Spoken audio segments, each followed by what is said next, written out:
Oh, hey everybody, good evening. How's it going?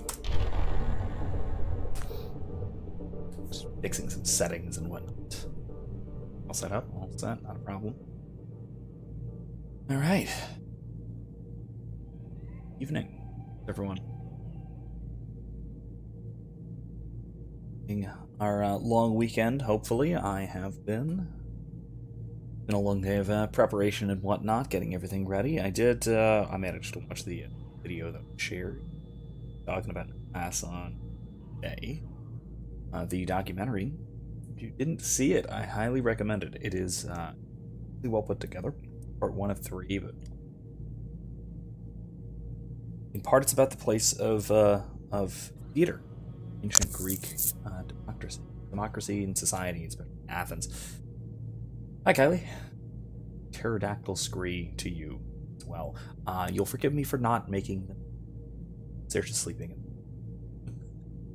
Almost going to guarantee that would wake her, so I won't torture her with that, and torture Erica with having to. So, tonight, we're going back into Ilium that we were on last time.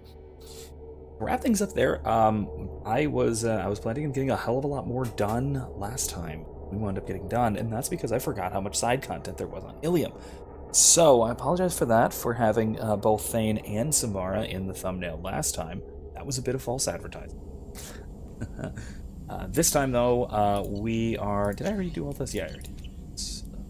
This time, though, we are definitely going to get Samara, and we are probably also going to do Miranda's loyalty, if I'm mistaken. So let's see what Kelly has to say about things. I don't know what to feel about Grunt. My psych reports refer Oak here. We have no guarantees that Grunt is mentally stable. I get the feeling he just doesn't care about anything, including who lives or dies. Okay, I for now. Is there anything I should know? You have unread messages at your private terminal. Morden would like to speak with you over in his tech lab. Anything else, Commander? That'll be all. I'll be here if you need anything. Commander, you've received a new message at your private terminal. Check on our fish. Hopefully they're okay still. Not do this off stream. They survived our mission. Did look at it's pretty battle. Alright, let's check our private terminal. Okay. Oh, Elizabeth Bainum. I heard what you did on Ilium. I wanted to thank you for helping at Zoo's Hope one more time. We're surviving, if barely. Most of Exogeny left, but I stayed behind as an attaché to make sure that nothing. Thorian. Don't need that problem again. Also, I'm really sorry that I shot at you. Pretty sure that I did, but I just reiterated. Good luck and thanks. Zoo's Hope is alive and well because of what you did. Sincerely, Elizabeth Bainum. Elizabeth was the scientist who we rescued Theros in the previous game. We helped last week with the green Asari with the problem having to do with medical tests and all that stuff. Nice. You're too small from Moorland. Okay. That's nice. Spam. Therapy from Anolar. Oh no, Sergey. Don't know if I was too loud or not well enough asleep. It is entirely possible she just went to sleep. She's been pushing her bedtime back. Giving in. Anyway, we do give in to the terrorism of our children, so, you know. So from Hannah Olar. Pepper, they say you're alive, that you cheated death, that sending you this isn't just a pointless exercise. It's part of my therapy. They say a lot of things. I'm still alive. She still isn't. I hear you killed Benezia. Nicely done. Another woman kill of mine. Good. You want me to thank you? The Arachni would have killed us all had you not. It would have been right. Why me and not her? Why did you show up then and before? They think that they can fix me. Maybe you're not really back. Died. Didn't close that door in time.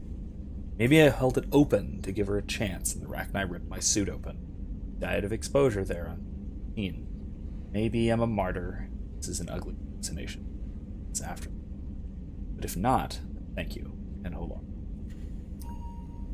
Erica says, don't worry, she'll fall asleep eventually. I take your word for it. if it gets too bad, you can always help. Hanolar, if you remember, was the Volus with some pretty severe PTSD from on Novaria from Arachni. He's not doing well, but he's improving. These are our DLC stuff. We'll get back to that eventually. Okay. Get on it. Go talk to Mort.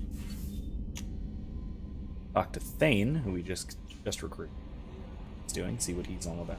I absolutely love Thane and the lore behind the Drell and everything about their spiritual and cultural and even say metaphysical beliefs, ideas, and practices, all that sort of thing. So that's going to provide us plenty of stuff to do. Shepard, important news. Know you're busy. Have to deal with the collectors. Planning attack. Too important to wait. Just receiving data. Still processing, analyzing likely scenarios. Not sure how to begin. Too much intel. You remember our talk? My work on genophage modification? You stopped the Krogan adaptation to the genophage. Part of a team. Scientists, all different types. Blood Pack mercenaries captured former team member. Malin, last seen on Tuchanka, might torture him, make an example. Recovering Malin would be a personal favor to me. Do you think they found out your team updated the genophage? Unclear. No way to determine until we get to Tuchanka. We'll go to Tuchanka and see if we can find your team member. Appreciate it. My assistant, my student, want to see him safe. Malin last seen outside Erdnot territory. Scouts might have seen Bloodpack. Talk to them or clan chief. Okay. So we're eventually going to Tuchanka, the home Krogan. That'll be a lot of fun. So we're going to go there to help Morden, or an old friend of Morden's. Can they have anything new? I'm surprised by Thane's spiritual side. His psych profile mentioned little of it, and he carries himself with such cold confidence. I'm not sure if I find him scary or sexy. A lot of women like bad boys. A lot of women? Like you? We're dating Caden. Caden is the safest human being, nay, person in the galaxy. So, apparently not. Men like Thane aren't really my type. Someday, you'll have to tell me what your type is, exactly. Caden. Who's this? Anyway. Is there anything I should know? Nothing right now. Anything else, Commander? That'll be all. I'll be here if you need anything. Okay, so let's go talk to Thane. See what he's up to. He's in the crew, right? I believe.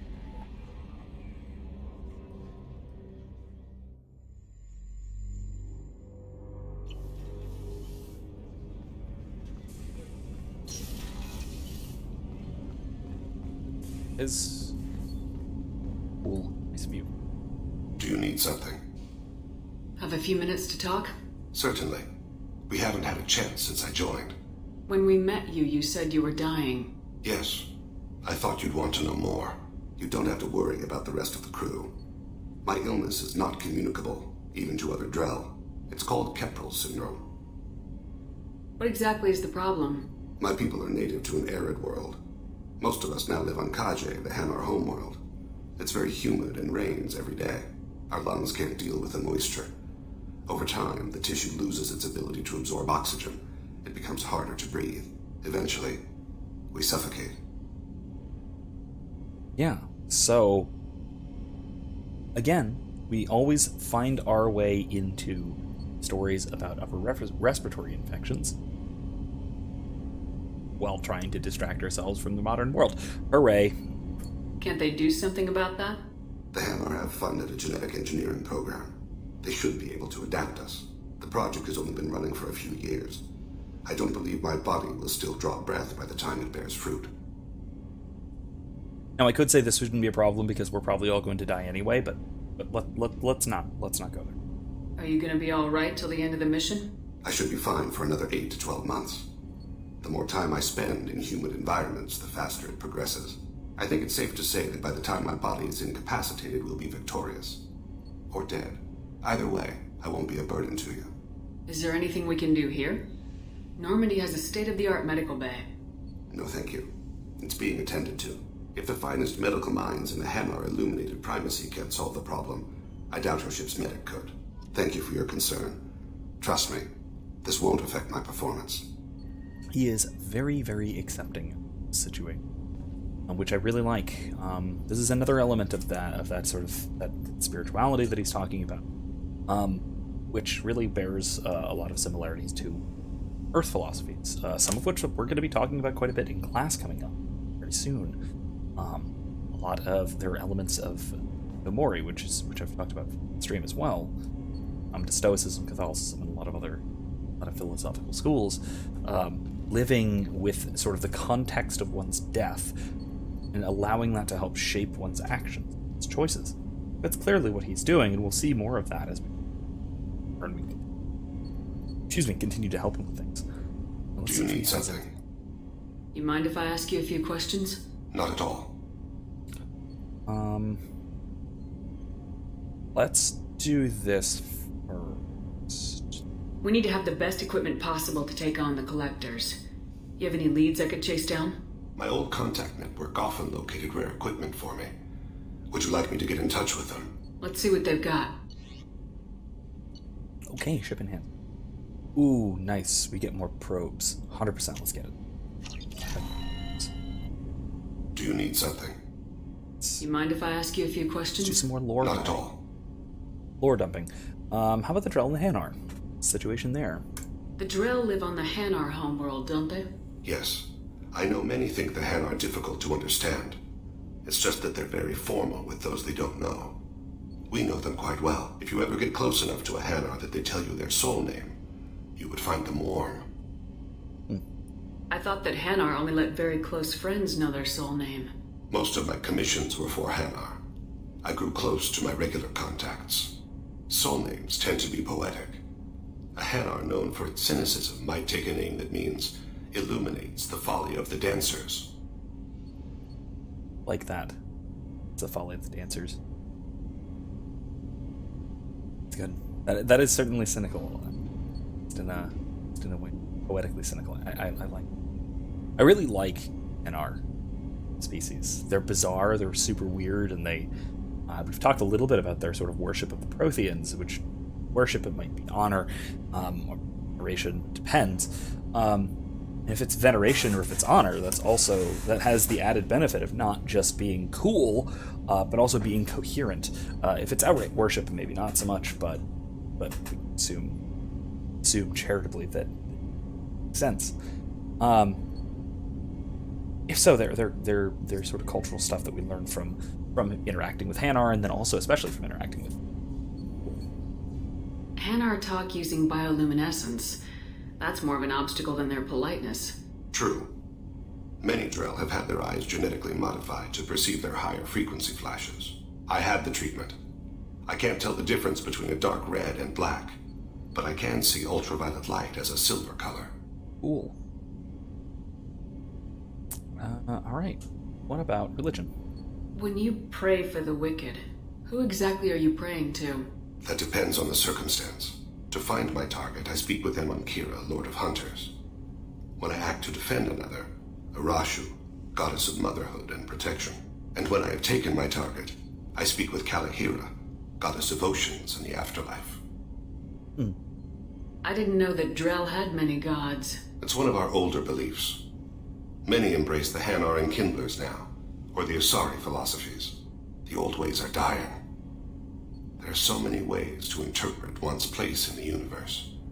Who needs the wisdom of our ancestors? The younger generations don't believe they can help us fathom genetic engineering, orbital strikes, or alien races. Again, he takes his religious beliefs in a serious manner, in the kind of manner that we ought to if we're going to consider these questions, and not just pragmatically. He's talking here, right? Younger generations don't think that beliefs beyond the immediate are practical. They don't have practical applications and all that, but really that shouldn't matter if it's true. If it's true and that we should have some relationship with what is beyond us, then we ought to know what it is beyond us, right? Now, of course, the particular beliefs are either all or partially mistaken in some way or another, right? Perhaps personification of aspects of the divine, or personification of elements of the world, or what have you, right? all of the default issues with polytheism. But it's absolutely fascinating that he takes it seriously. And honestly, I have qualms about BioWare's treatment in general, and especially in Mass Effect. In the Mass Effect series, there are very few seriously religious characters, which we could even say have any kind of spiritual life whatsoever. We could say Ashley from the previous game, who we Ermeyer. She believes in God, but that's all we really find out. And so she has no religious life per se, at least not that we ever see. And being on a ship with her for the duration of the first game, we would see it. There's also Suvi, the science officer from Andromeda, who is said to believe in God. She talks about believing in higher power, which she derives this understanding from understanding the sciences and observations about the universe and all that. Right? All great stuff, but that's theology. That's not religion.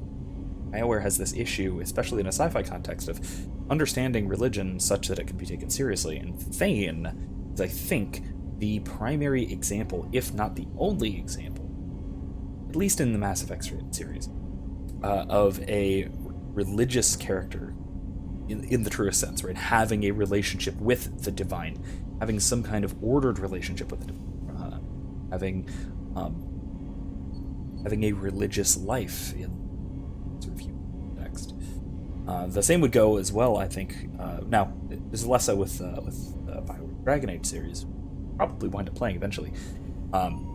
Dragon Age does a comparatively better job with religion, because religion is a central theme of the games, and so they did more research, they had more people involved in it, and actually construct a decently complex theology and religious structure and all of that. So it tackles religious issues, and some of them it does decently well. So so I know that BioWare as a studio, they're capable, or at least they have people capable of dealing with religious issues seriously.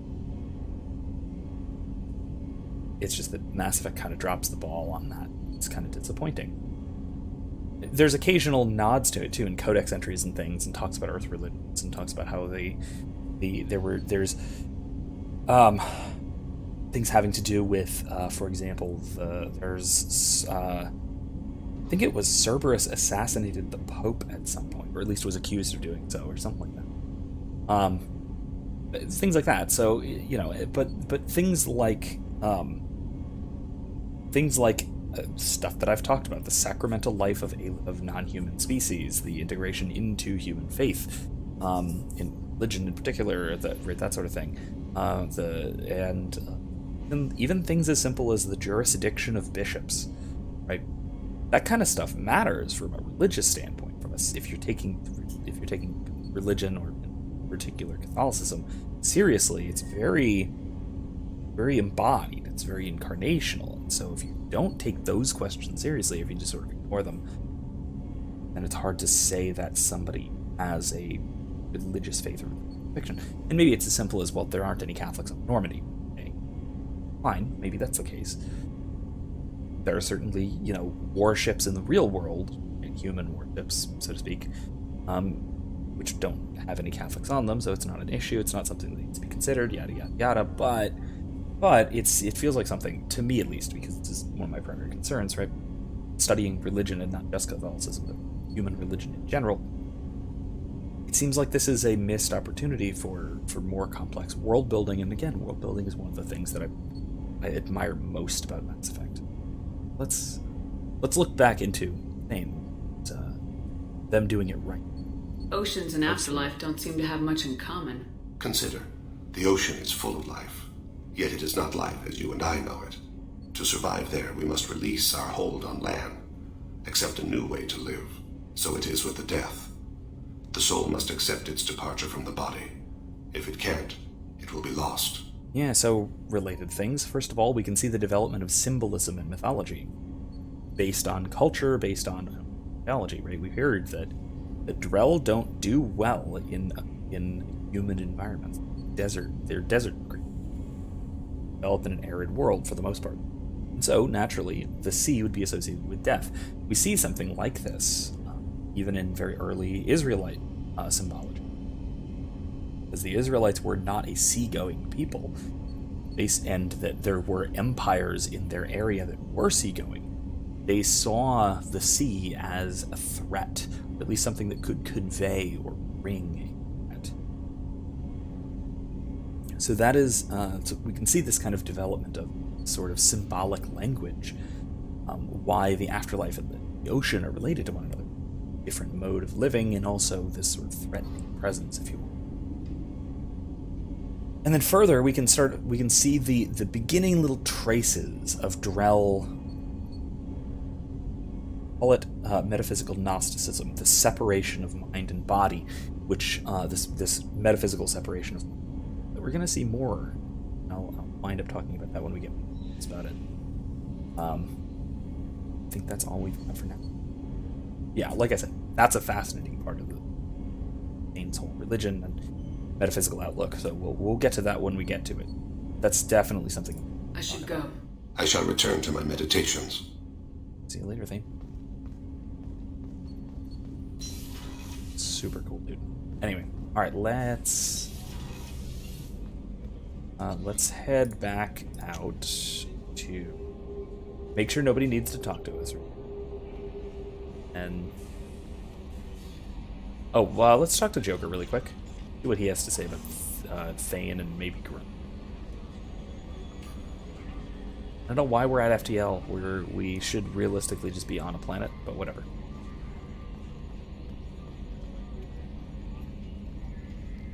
Hey, Commander. It's pretty crazy the people you can run into out here, huh? I mean, it was probably a setup or something, but it was still good to see Caden. Staff Commander Alenko, wasn't it? Yeah, we talked. It was nice, but things have changed. We let it go. Oh, good, because I was not looking forward to your mood if that went bad. There's a reason I don't date crew, Commander. Yeah. Well, actually, no, to be fair, he doesn't date crew. He dates the ship next game. I assume everything's going well up here? This thing wants to fire me over a joke. Okay, I said I'd flash the AI core, but I was kidding. And we'd only lose a few systems. Nosy ones. To clarify, human resources adjustments are not actually under my authority. Then why? Why are you always picking on me? My replies were intended to provoke, though not to cause distress. Your reactions are atypical of most humans. You are interesting. Edie, were you intentionally egging him on? What part of your programming covers that? Nothing in the restrictions imposed upon me forbids active observation techniques. Mr. Moreau's performance actually improved under duress. I never figured the coming overlords would be so annoying. I'm done. The AI can joke. That's it for now. Great. See ya, Commander. And back around. Commander. Alright, never mind. That's it for now. See ya, Commander. Might have something to say about Thane. This time. Alright, cool. Let's go back to Ilium. Go get Samara. Ultimate. Forget who we should bring. It's the Eclipse. So, definitely bring Garrus. We need our cop. This one. There's certainly some probe Bainum. What? There's definitely some issues surrounding gang disputes, law enforcement, that stuff, and legalism in general. Something to, especially when it comes to Samara. So we'll see what's up there.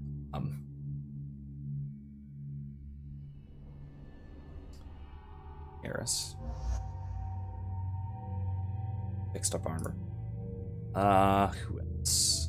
Ellie? No, I need somebody with Thane. Let's bring Thane. Yeah, let's bring Thane. Cool new guy. Garrus is fine. Let's upgrade. Turn.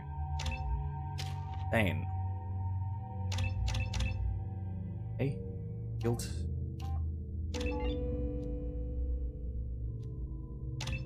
Orp. Assassin.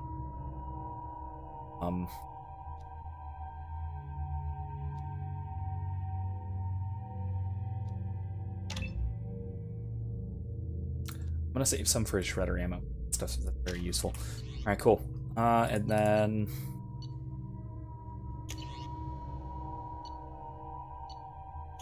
he has an SMG. Switch sniper to the Viper. Like an incisor. Alright, sounds good. Okay. Commander, a pleasure to see you again. Can I help you with something? No, we're good. Thank you. Have a pleasant visit to Nos Astra, Commander. Cool. Skedaddle. Like I said, there's a lot of issues with law enforcement, various things having to do with gangs and all of that stuff. It's a Mars mission. We were always told that Ilium is one of the safest places in the galaxy, until you fell off the grid. Signed the wrong contract, join up with the wrong company, or walk down the wrong alley, and it's as dangerous as anywhere else. Don't let this place fool you. It's no safer here than Omega. Okay. We got the armor and weapons, I guess. Yeah. You should try it my way. Look at how the wind's blowing. Well, I guess it's not like... I spent the last 2 years here. I had a purpose, a goal. Now that I've accomplished it, something occurs to me. In all that time, I never looked at the horizon. It is spectacular. Yeah. Yeah, that is a hell of a size of a city, gotta say. Alright, let's see. Is there more? I'm looking for the best tech upgrades you We're have. going to go to a tournament. Taxi stand, right? Oh, the tracking office. Alright, that's where we're going. Of course. I can help you figure out what Nos Astra has recently received an unexpected visitor in the form of a rare Justicar calling herself Samara. Samara denied our request. Listen, I know the data. This guy up. What is it? I'm in the middle of an important call. Well, I overheard you talking. Is this the data you're looking for? The Corrosa Generational Archive. You found it. Thank you. My whole family has been worried. That data is irreplaceable. I didn't think I'd get it back from Nasana's corporate building. Why is this data so important, anyway? It's a genetic history for the entire Corrosa family. It's used for high-level reproductive negotiations. It would be like a human pedigree, I suppose. Without it, you're bargaining from a greatly weakened position. Losing this would have hurt my family for generations, maybe even destroyed it. So again, we have Solarians doing their overly, maybe not overly, but highly scientific scheme. Now we get a little peek into some dirty details. Not those kinds of dirty details, thankfully, but the dirty details nonetheless. If this data is so important, why didn't you have backups? We did. A rival family introduced a computer virus and our techs were sloppy. The virus destroyed all our data. I just spent a fortune getting the data recovered and reconstructed when Nasana went crazy. We live in a world of infinite data redundancy. To lose something so important because of one crazy Asari? There's your data. I hope it helps your family. You have no idea, human. I don't know who you are or how you got it, but thank you. Here, for your trouble. Blessings be upon you. You've certainly blessed us. He handed me some experience. That's cool. Oh, and credits. Right, credits. That's probably it. Anyway, before I jump into this, no, it's not here. Interested to talk to. Excuse me. You know where I can find Serena? She's not here anymore. Oh, you're the one she was helping out. She took a job off-world. Didn't say where. She gave me something for you. Looks like a message. Understandable. Let's see what she's got. She didn't say anything else? She just gave me that and left. Not even a goodbye.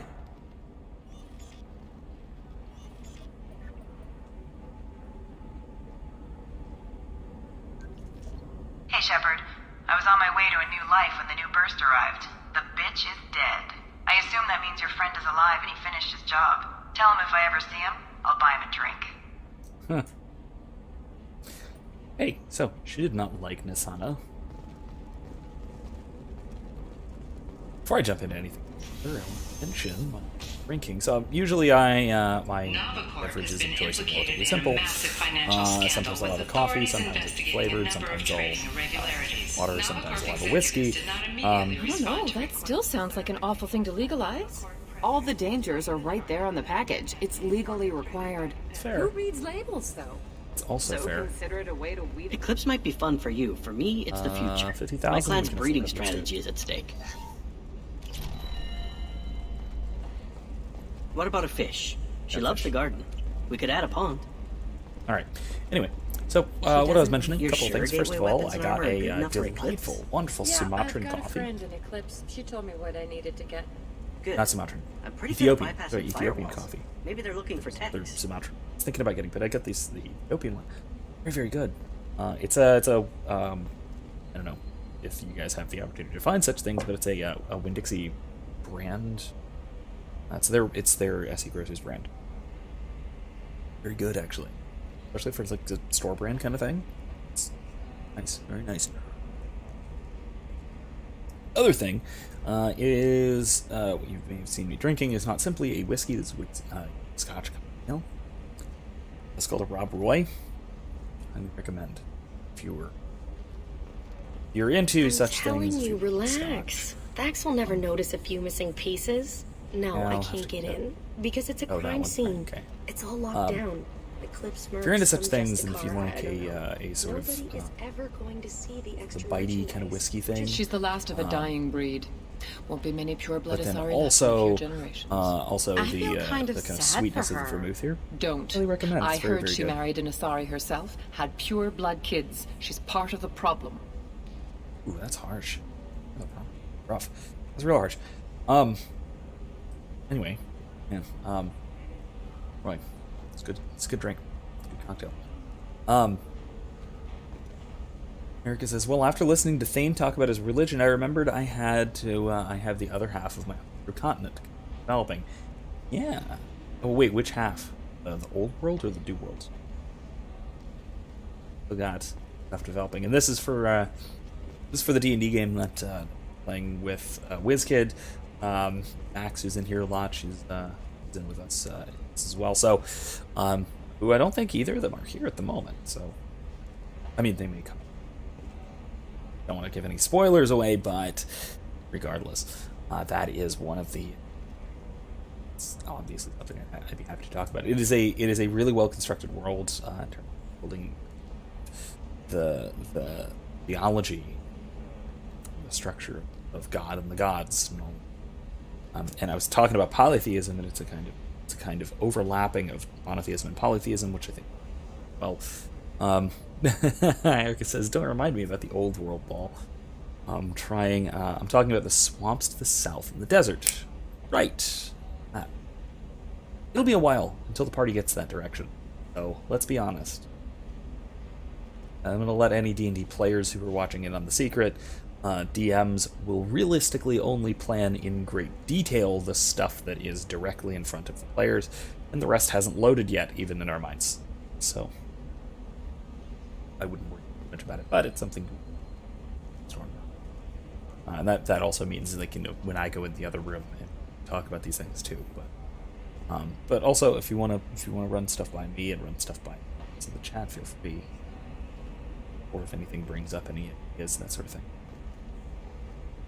Let's talk to Officer Dara. Let's see about what is the deal with Samara, our Justicar. Can I help you with something? I'm looking for an Asari warrior named Samara. Wait, why? Do you have a problem, or did she kill somebody already? Well, Relax. I just need to speak with her. Good. Samara's the first Justicar I've seen on Ilium. If I'm lucky, things will stay peaceful. She went to the commercial spaceport a few hours ago. If you want to get there, the pedestal on that balcony will summon a cab. Just be polite when you meet her. Justicars embody our highest laws, and they usually stay in Asari space. She's not used to dealing with aliens.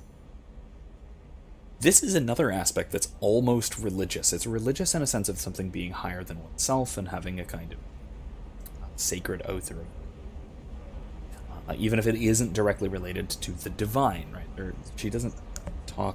Samara doesn't talk much about the goddess. It's kind of an essential part. At least old Asari culture. Yeah, this is another element of religion that a lot of people might not recognize as explicitly religious because it's not God or the gods. Fine. But it is certainly the same type of thing if we're talking about it, religion in a kind of functionalist way. Something which someone treats as an utmost concern, to use religious studies politics explanation, or something that serves the social role of binding and uniting a society towards a common purpose, like something like Durkheim, studies scholar would say. Something along those lines. We're obviously going to talk more about this eventually. Again, once I manage to get the ebook for the Myth of Religious Violence together somewhere, and I can actually start doing book club, a reading group, or whatever you want to call it. Once we do that, these kinds of topics having to do with what is the nature of religion, how do we define it, and all that, it's all going to come. On which note, again, anybody listening or anybody listening back, if you have any suggestions as far as format, as far as things that you'd want to change, things that you would want to add, as far as the reading group goes, how to do that, anything like that, feel free to. Note that the last one, because it was very lecture based and also very complicated, didn't get a ton of views, especially near the end of it, so it dropped off. So if there's a better way that you guys have, you'd like to see me do it, or if it could just be that another book or something might be interesting than a minor little selection from SCOTUS that I think is super fascinating, but very few other people on the planet have ever heard of. So that said, I did this so that at least a few more people will have at least heard of what we had to say here. I think it's amazing. It's crucial. It's definitely something. And let's see about Justicars. Tell me about the Justicars. They're a monastic order. They've given up their families and possessions to follow their code. Most of them are on some lifelong mission, but they'll always stop to deal with any injustice they encounter, which can be a problem.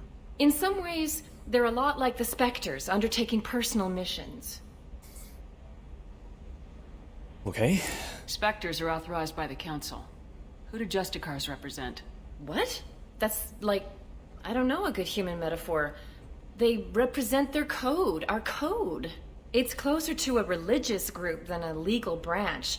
No law-abiding Asari would question a Justicar's orders. Nobody becomes a Justicar for personal gain. And they die before breaking their oaths. Yeah, so it's a kind of religious order or a social order, right? It embodies the fundamental elements of Asari society. Alright, what about Samara? What's up with that? Is Samara really that dangerous? If you follow the laws, you've got nothing to fear, and a Justicar would die without hesitation to protect the innocent.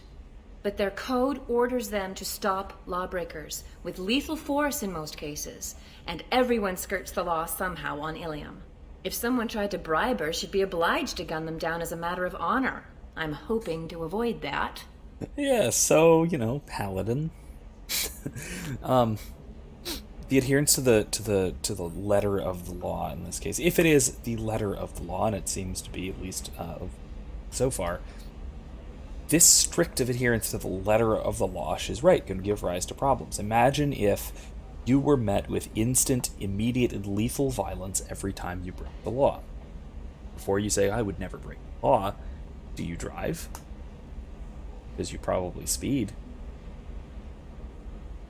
In fact, research shows that the average American citizen commits about 3 felonies every day, completely unknowingly.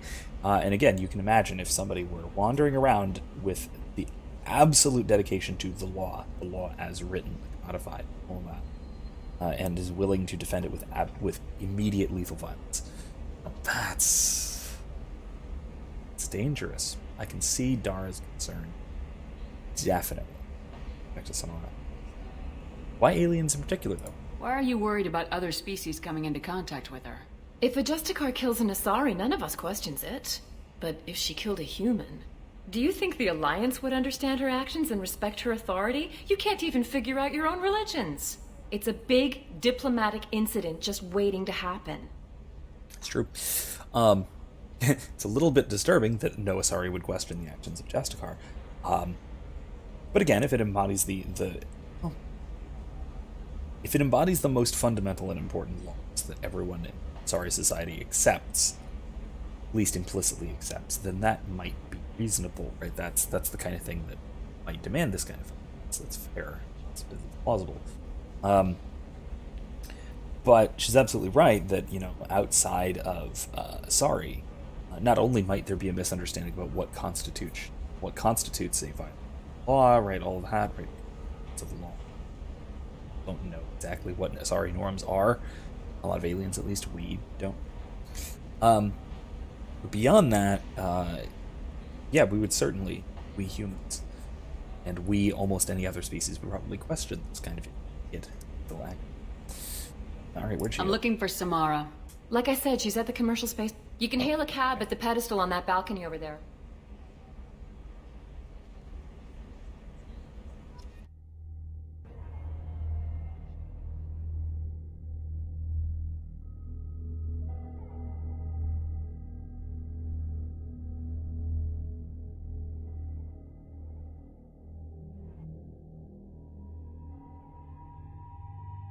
Oh, I gotta repick.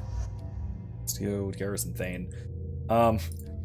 Yeah, let's bring Kasumi. Let's bring the Master Thief to talk with the absolute paragon of justice. That's a good idea. What are we missing? What's this? Oh, that's Samara, and this is... Oh, right, that's who it is. Okay, not gonna say anything. Ooh, red with goggles. Ah. Right. Let's do it. And done. Good.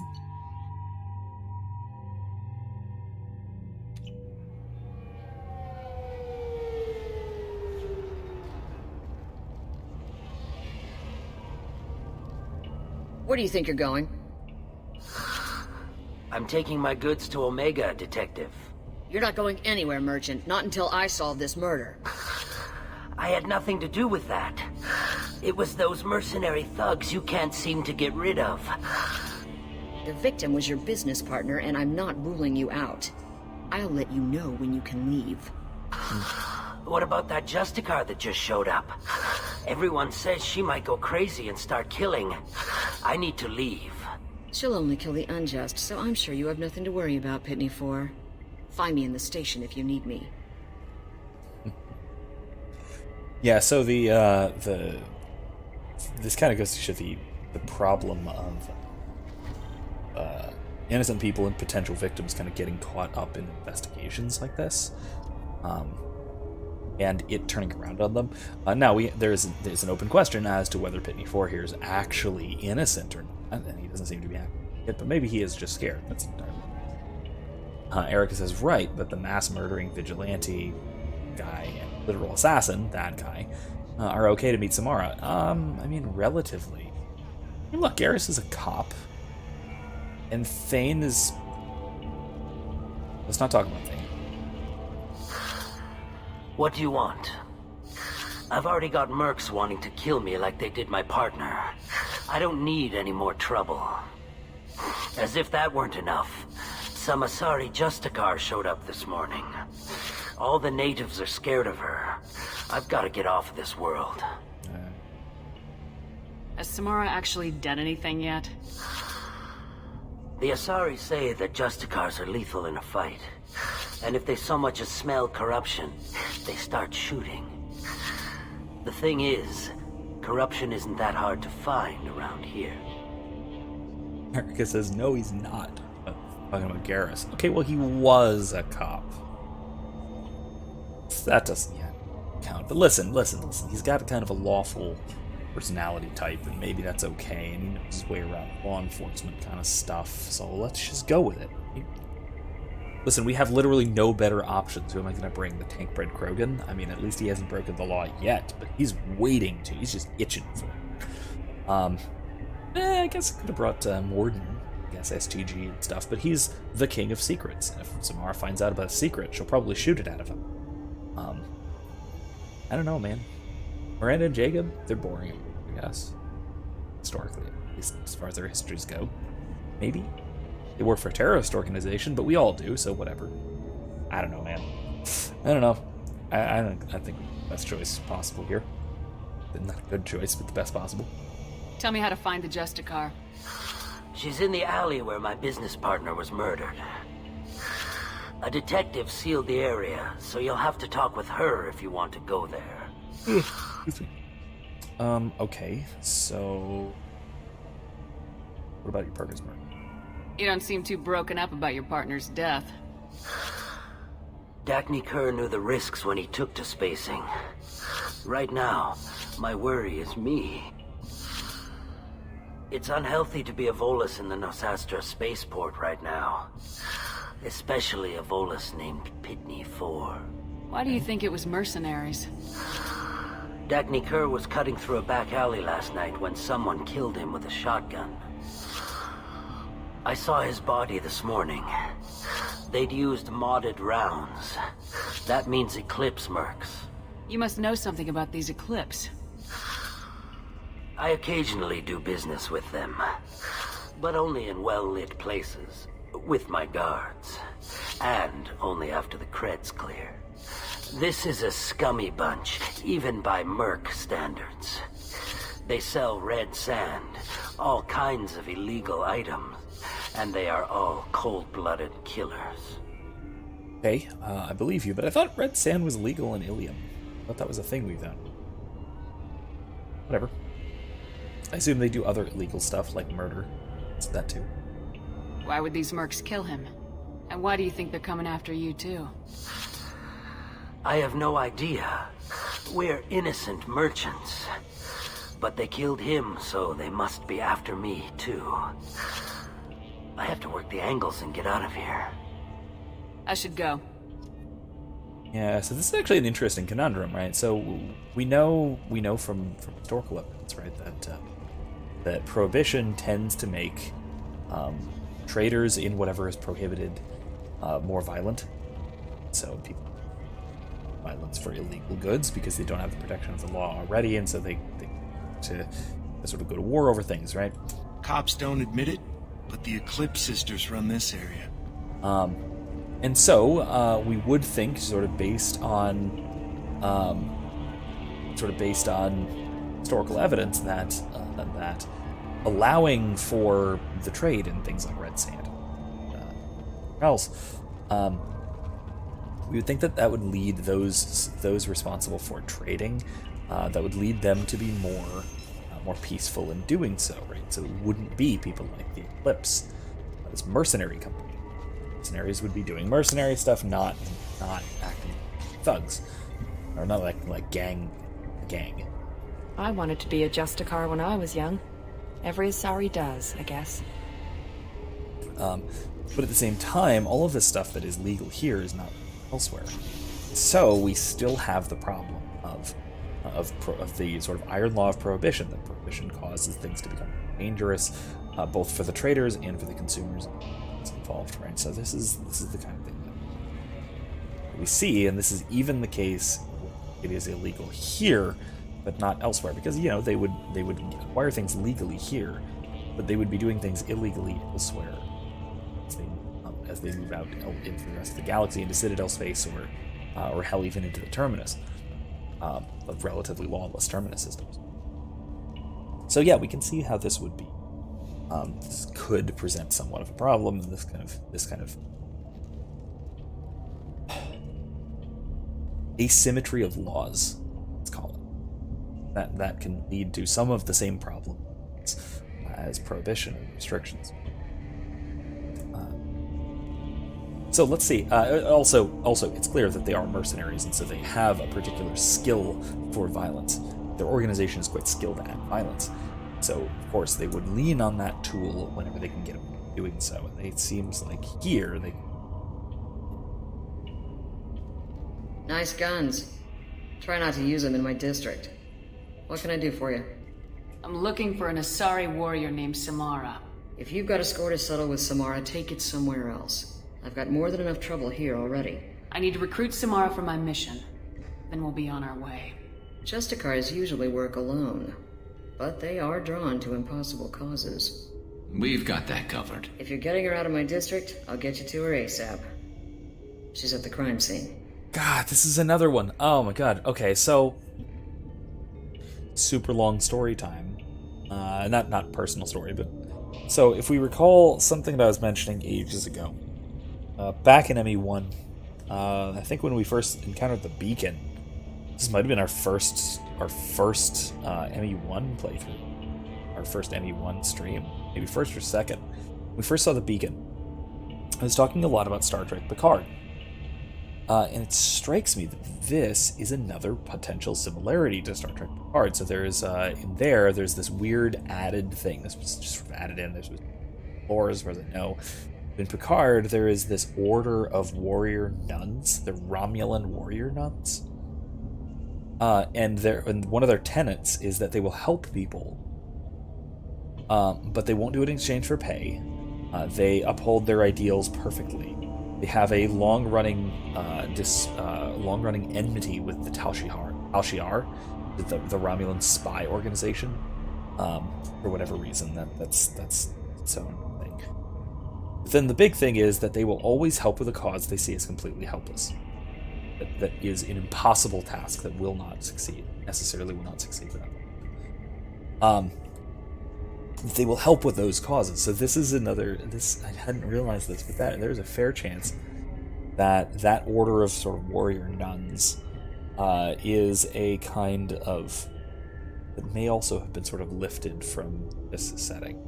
Because I can't think of many other instances of warrior nuns, particularly ones which have a penchant for impossible causes, have a strict code of justice, and like that. This is a sort of rare. This is a rare trope. It's not. I would have a hard time even calling it a trope. It certainly seems like something else. Picard is once again, he's possibly lifted from Mass Effect. Man. Hey, WizKid.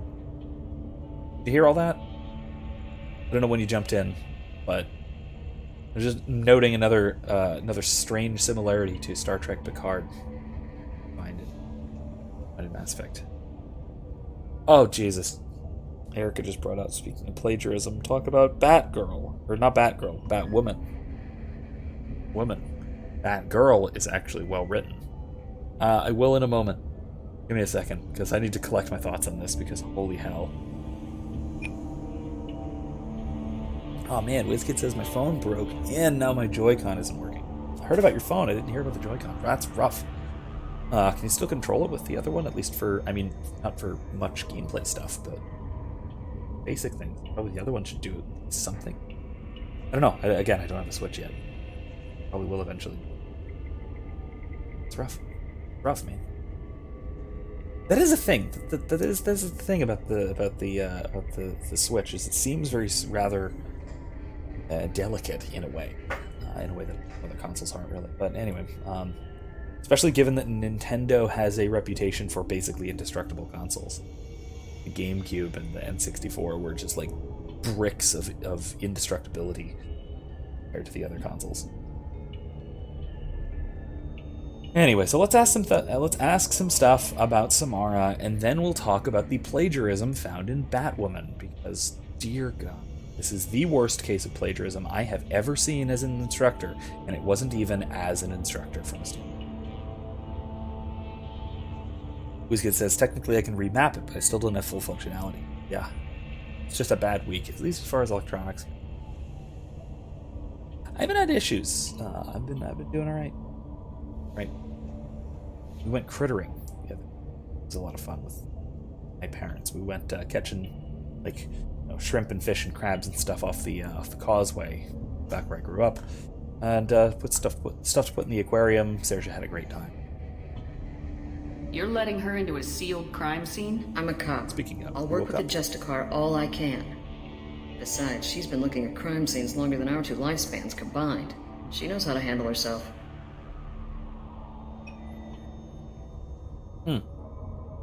Okay, Erica says that I'm lying, that I nearly killed myself multiple times today. That is true. That is true. I've nearly dropped a knife on my foot 3 separate times. Don't know why. Don't know what's happening. I also got headbutted in the lip. I don't know if you guys can see the fat lip, but it's certainly there. That was Michael. Not his fault. I do not blame my infant son for headbutting me in the face. He presumably didn't intend that, but it still hurt. I had to go get a piece of ice for it. Swelling down some. And when I got the ice out of the freezer, I hit the back of my head on the freezer. vision a little fuzzy for a moment, hit it pretty darn hard. It was unpleasant. So yes, I've been very clumsy today. WizKid says, my friend's coming by Saturday to take a look at my phone. Maybe he can figure out the Joy-Con too. Yeah. Yeah? Hey, why not? Why not? Saoirse, I don't know if you guys could hear her. Oh, Michael's also waking up. Great. All of the children are awake at 10. When did this happen? It's been happening once in a while. You're awfully anxious to get Samara out of your district. My bosses want me to detain her. They're worried she'll cause some kind of cross-species incident, but her Justicar code won't let her be taken into custody. If I try it, she'll have to kill me. I have no interest in dying, so if you lure her away with some big noble cause before I have to carry out my orders, I'm thrilled to help you. Yay. That's great. Your superiors are sending you to certain death for no good reason. You have a right to disobey. We can disobey suicidal orders. Why wasn't I told? That's about twice a day. Listen, guys. You two are the snipers in the party. Not as suicidal for you. Most of the time, I'm not being stupid about it. I can't say the same for Anaya's superiors. I'm a cop and I know my duty. I've been ordered to detain her and I will. Unless I can get her to leave my district first. That's horrifying. In a lot of ways. First of all, that Samara would kill her in turn without questioning. And then second of all, that Anaya would follow not just obviously suicidal, but presumably unjust orders. Man, the Azari legal system it's kind of effed up. We gotta say. Samara would kill a cop? That doesn't sound very just. She would die defending an honest cop, but she'd fight an army of dirty cops to the death. I admire her dedication, but her presence is still a big problem. I need her gone before I have to carry out my orders. That doesn't answer the question, though. How do I get to the crime scene? It's around the corner. Go outside, take a left. Look for the police line. I'll send word to let you in. Be careful. The local Eclipse mercs have been all over those back alleys lately. So what about Justicars? What can you tell me about Justicars? They're a kind of... humans might call them warrior monks. They live by a complex code that compels them to punish the wicked and protect the pure. They've been a part of Asari culture for millennia. I read adventure stories about Justicars when I was a child. Oh yeah, so this WizKid, you didn't hear, this is a Rob Roy. It's left of one. Highly recommended as a cocktail. It's a Scotch cocktail. It's a bit like a Manhattan. The Scotch and vermouth and a couple of other things. It's supposed to have an orange rind to garnish, but I don't have an orange. But anyway, highly recommend it if you're into that sort of thing, if you're into trying that sort of thing. Legally and or responsibly, say that. WizKid says, well, will we talk about how people use the government as a cudgel to unjustifiably make illegal things they don't agree with? I kind of want to wait till Kevin's around on Thursday in Deadstream to talk about the thing we were talking about last week. Because, back then, on Thursday, Kevin said he had some thoughts on this. So, if you don't mind, I'd like to hold off for discussion on that in particular. I mean, I can briefly address some things, especially as it relates to what we're seeing here. But I think that is I do still need to talk about woman, whatever, as the case might be. But yeah, you can certainly talk to how that relates to seeing, because I think it does. Like, for example, that this does not appear to be an issue of corruption in the police. This appears to be a more systematic issue of the way that orders are followed through and carried out, and interference with justice by, albeit a just person, from the Asari perspective, right? I mean, they might be wrong about that, but they at least agree on their definition of justice between the cops and the Justicars. But they're getting in each other's way, and so that leads to conflicts within the law. And of course there are conflicts within the law. There are always conflicts within the law. Most positive law is explicitly contradictory. You can find explicit contradictions in the U.S. legal code all the time, especially if you include state and local laws. They're all over the place. For example, in Florida, it is both legal it is both legally required and legally forbidden to wear face coverings in various public areas in various counties. Did you know that there is a Florida law which makes it illegal to wear face coverings, either which covers more than the mouth, which covers both the nose and mouth or eyes and nose? Basically, to prevent obscuring identity. So you can have things that just cover the eyes, like sunglasses or whatever. You can have something that just covers the mouth, but you can't have something that covers both, that only reveals the eyes. You can't have something that only reveals the mouth. Right? These are illegal in public ways in Florida, so streets, sidewalks, publicly owned rights of way.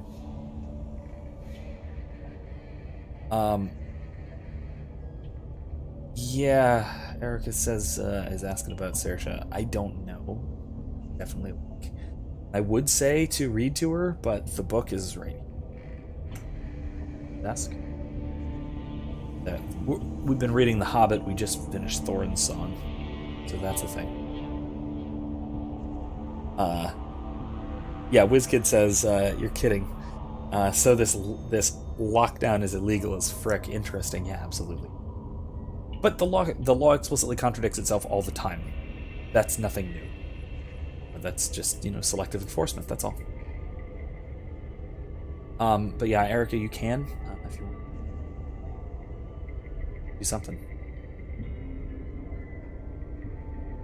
I mean, you can always just try and put her back down and see what that works. It's always worth it. It's way past her bedtime. It's super late. So, if we wind up needing to do something, sort of thing, but we'll see.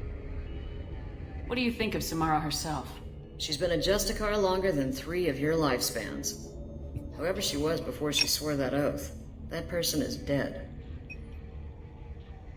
Okay. People seem nervous about Samara's presence. Asari admire Justicars, but we also know that they kill without mercy when they find corruption. And Justicars never leave Asari space. Why is she here? I doubt it's to investigate the murder of some corrupt Volas. There's a reason for that. We'll see what it is. What about the crime scene? You mentioned a crime scene? A Volas merchant was murdered. It was a professional hit, so we're not dealing with junkies looking for a score. I'm thinking the local Eclipse mercenary band. Can't prove it, but if the Volas was dirty too, maybe it's just a deal gone bad. So maybe Pitney 4 wasn't super innocent, as it so happens. After we're finished talking about this, I definitely want to talk about the whole plagiarism and Batwoman thing. I think I'm mentally and psychologically and emotionally prepared for this nonsense, so I will get to it. What about the mercenaries? What do I need to know about these mercenaries? Eclipse mercs are professional killers. They sell red sand, trade illegal weapons tech, and smuggle criminals off-world. They control some back alleys around here. I haven't been able to find their nest yet, though. I have to go. Good luck. Okay, so we better find Samara before the detective goes after her. Alright, got weapons, loadout and stuff, all set, no problem. Anyway, so what I was wanting to talk about. So, this is the worst instance of plagiarism I have ever seen. Anaya told us to let you through. Watch yourself. There's merc activity back here. We're waiting on backup. Should the rest of facts? Okay. Never. Ooh. Save that. Oh, hey. What is. Oh, no, it's fine. It's fine, too.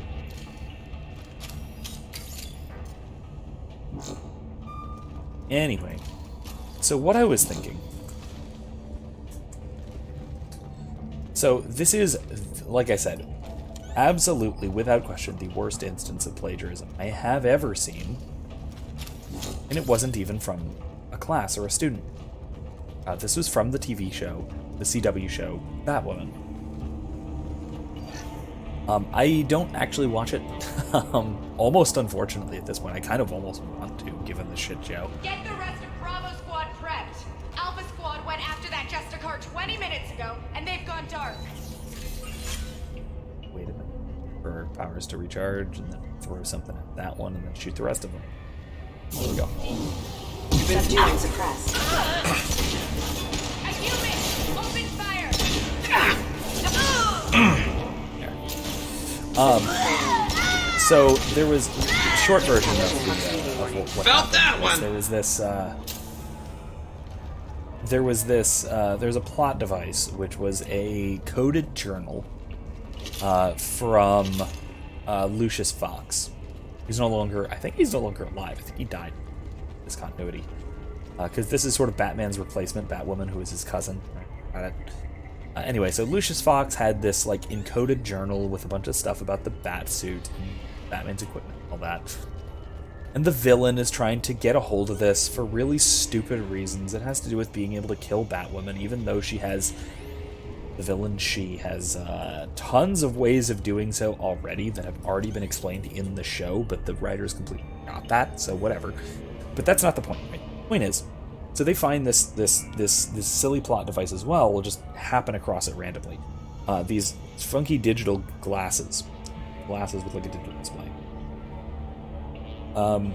That then can translate, real-time translate, this encoded journal. Make sense? So they do a visual effect shot of looking through the glasses. You see what the journal says, stuff about the Batsuit and how to, and its weaknesses or whatever.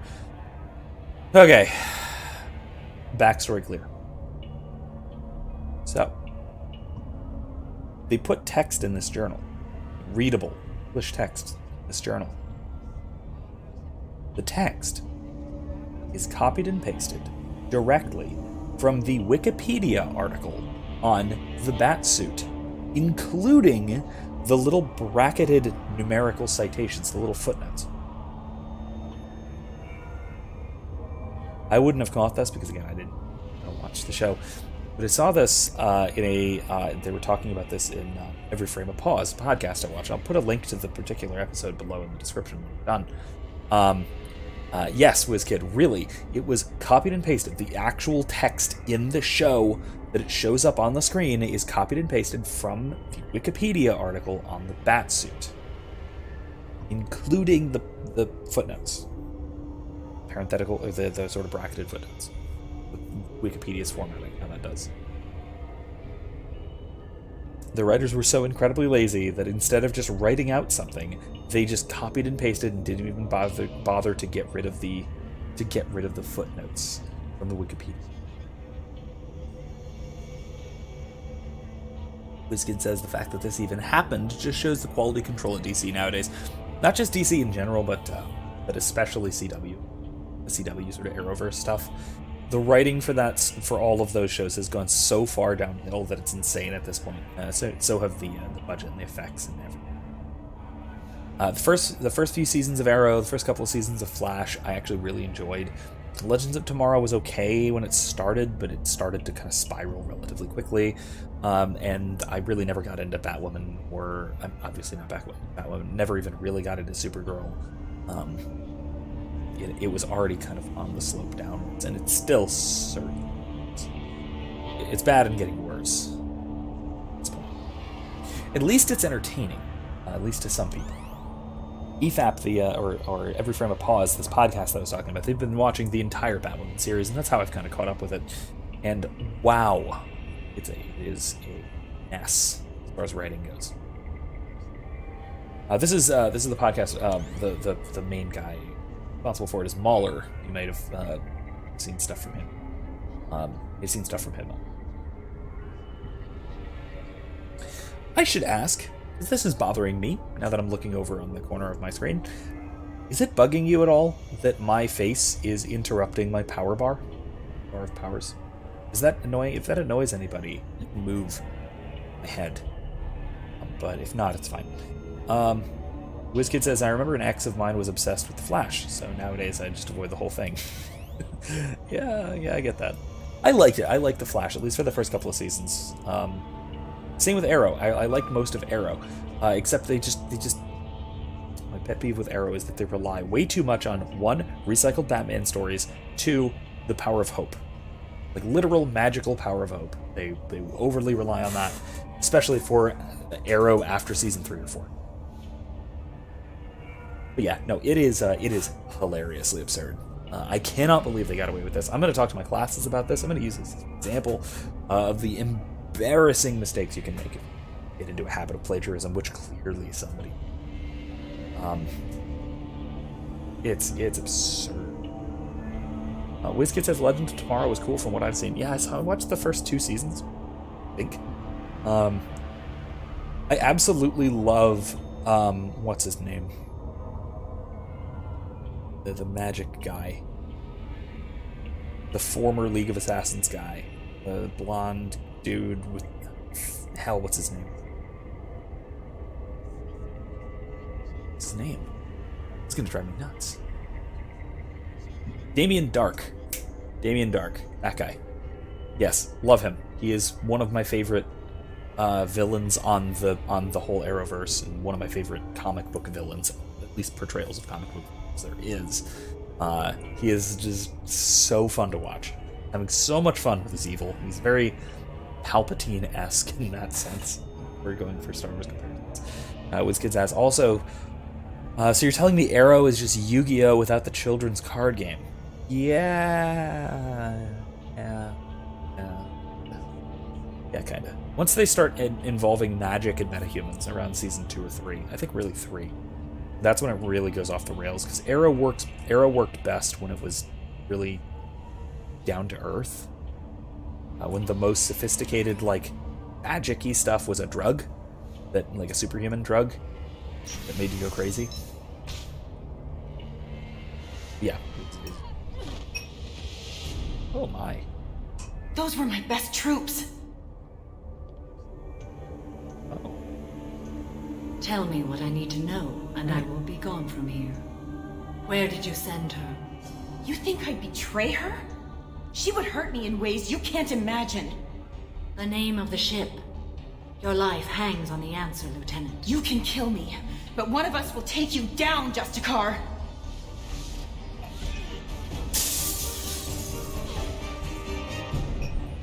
Way too calm about this.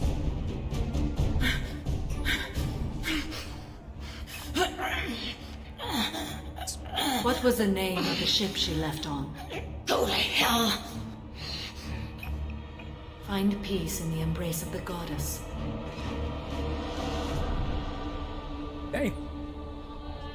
Snapped her neck with her high heel. Yeah, that's, My name is Samara, a servant of the Justicar Code. That's something. My quarrel is with these Eclipse Sisters, but I see 3 well-armed people before me. Are we friend or foe? We all know she killed in cold blood. I don't have to mention it. It's fine. We can just move on. WizKid says the inevitable kinky. Thanks. It was implied. Didn't need to be said. But yes, to your previous comment, power creep kills so much media, it's crazy. Arrowverse did this really, really bad. The Flash especially. Every villain, almost every villain, with a couple of weird exceptions, which were some of the best. The Thinker was actually a really good villain. Who I honestly thought was Brainiac to start. But, in any case, most of the villains in The Flash, the problem is they're faster than Barry Allen, and Barry Allen needs to go faster to win. And he does, and he wins. Hooray! But it gets old after once, for one time. Reverse Flash was great, but then, you know... this kid says I'm still pissed about my Joy-Con. Yeah, I understand. Anyway, yeah, let's not bring up the whole you killed in cold blood. We all know. It's okay. We can decide. I'm Commander Shepard, and I need your help with a critical mission, Samara. You honor me, but I am in the middle of an investigation. I'm going up against suicidal odds, and I need the best. That's you. I sense the truth in what you say, and it humbles me. But I seek an incredibly dangerous fugitive. Humbles or flatters? I cornered her here, but the Eclipse Sisters smuggled her off-world. I must find the name of the ship she left on before the trail goes cold. I wish you were willing to go with the human, Justicar. I've been ordered to take you into custody if you won't leave. You risk a great deal by following your orders, Detective. Fortunately, I will not have to resist. My code obligates me to cooperate with you for 1 day. After that, I must return to my investigation. I won't be able to release you that soon. You won't be able to stop me. Oh god, that's so Terrifying and badass all at the same time. Great. The human is lost here. Can one of you clarify? I was trying to convince her to leave with you, but Justicars and their code. The detective has been ordered to detain me. I can't force her to disobey an order. And after a day, Samara fights her way out of custody, killing anyone in her way. I am afraid so. Great. This is admittedly better than I could have expected based on the conversations beforehand, but still. Ooh. Let's go. There must be some way we can all get what we need. I see a way. While I am in custody, you find the name of that ship. Do that and I will join you. Then the code will be satisfied. Well, okay. A moment ago you refused to give up your investigation, but now you'll swear to follow me? If I stay, I will be compelled to kill many innocents to escape incarceration. Like me. I may be killed, and my quarry would be free to continue murdering. If I come with you and survive your mission, I can resume my investigation. To do that, I need the ship's name to track her to her next hiding place. It is a simple choice. A slim chance is better than no chance. Okay. Yeah, so... I will say, at least she's not, like, pure 100% lawful stupid. Oh, WizKid asks, she can die too? Yes. Every squad member can die. Every one of them can die. You can, I think, you have to have at least one squad member survive. Survive the suicide mission. It's one or two. But which ones are completely up for grabs. So it could be anybody who survives versus doesn't survive, and that will radically affect what you're capable of doing in Mass Effect 3. We are shooting for everybody surviving. Unless I screw up something horribly, that will in fact happen, but we will see. If I do screw up horribly, I'll probably let you guys decide whether you want me to replay it and fix the problem, or just go for it and see what happens. But yeah, in any case, yes, she can definitely die. That, again, radically alters a major mission. Effect 3. Yeah, it's really cool. I really like the mechanics of what this game does for the impacts of what happens in the third game. A lot of people complained about the lack of the importance of choices towards the ending of 3, but I'm less concerned about that just because of the impact of what everything happened up until that point that sort of gets you there. Gets you there is way different. Things can change so much. And it does ultimately matter, kind of. I mean, only in terms of like war assets and what decision you're capable of making at the end. Yeah, fine. But getting there, the journey is really, really cool in these games because of how much choice there is. But yeah, anyway. Yeah, what I was saying is that she doesn't seem to be, at least as she's outlining here, pure lawful stupid. Following the dictates of the code in every way, at every moment. There seems to be at least some flexibility that allows her to work to sort of adapt to new situations, new circumstances. Excuse me again, but that is that at least allows for some degree of practical wisdom of phronesis, right? Of practical, pragmatic decision making. Figuring out how best to accomplish one's ends justly. Yeah, WizKid says it's the old adage goes, it's the journey, not the destination. Well, I mean, it's kind of both, because I actually like the ending of M3, but we'll talk about that later. I actually like the ending. I've explained why vaguely, because I don't want to do too many spoilers, and I've put a link in a couple of the descriptions to a video from Space Doc, another YouTube channel, that talks about the ending of Mass Effect 3. It's really good, and I tend to agree. I actually think it's really, really good. This Justicar code seems quite strict. It may seem so to you, but this is my oath. The expedient path may be fast and simple. That does not make it the right path. Can you tell me more about Justicars? We are individuals who have forsworn family, children, and worldly possessions aside from some weapons and armor. We travel Asari space righting wrongs as defined by the ancient code we have each memorized. So, yeah, warrior monks. Cool. No, WizKid agrees with Good. I'm glad I'm kind of convincing people of this, because I really do think that Mass Effect 3 gets a really bad rap for its ending. Ilium may be dominated by Asari, but it isn't in Asari's face. My quarry fled to this place. I am sworn to hunt her down, and I will follow anywhere she goes. It is rare for a Justicar to leave Asari space, but I must follow my oath. If I suffer for it, I will accept that. Do you have any leads? The Volus merchant Pitney 4 is tied to this. Eclipse mercs are preparing to kill him. Get the truth out of him. He may know a way into the Eclipse base. Well, I've got to get back to my station. And I guess I've got to take you with me. Thank you, Shepard.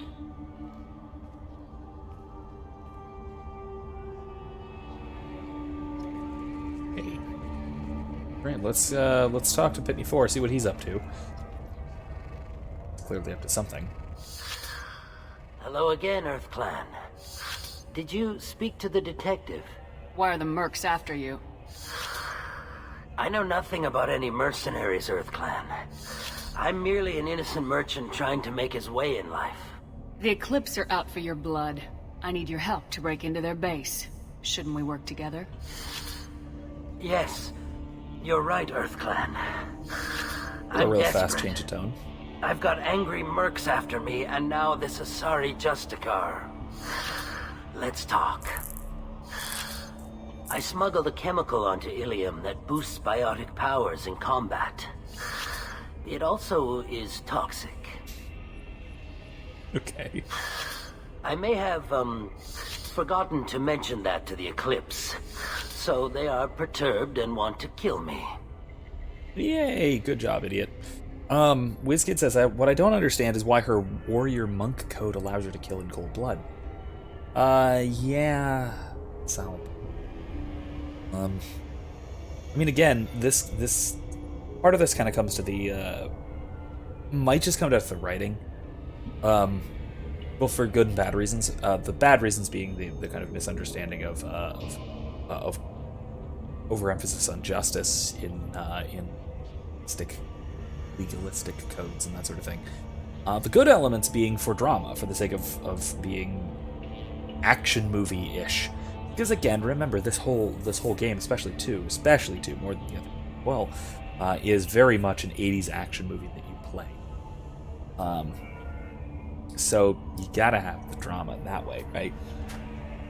In any case, right? So I do think that is that's probably part of it. It's probably part of it's just the writing, and we can kind of forgive it for that. If we're taking it in universe, we can of course we can say something like, "Oh, the Asari are aware of these, aware of and all at least seem to implicitly agree to these legal prescriptions and whatnot, right? And so they expect it, right? They expect this kind of swift justice if the Justicar is around, that sort of thing. Fine, maybe something like that. WizKid also says the lawful good trap. Too. I tend to look at the sort of D&D alignment chart, right? So you got the alignment chart as a kind of square, right?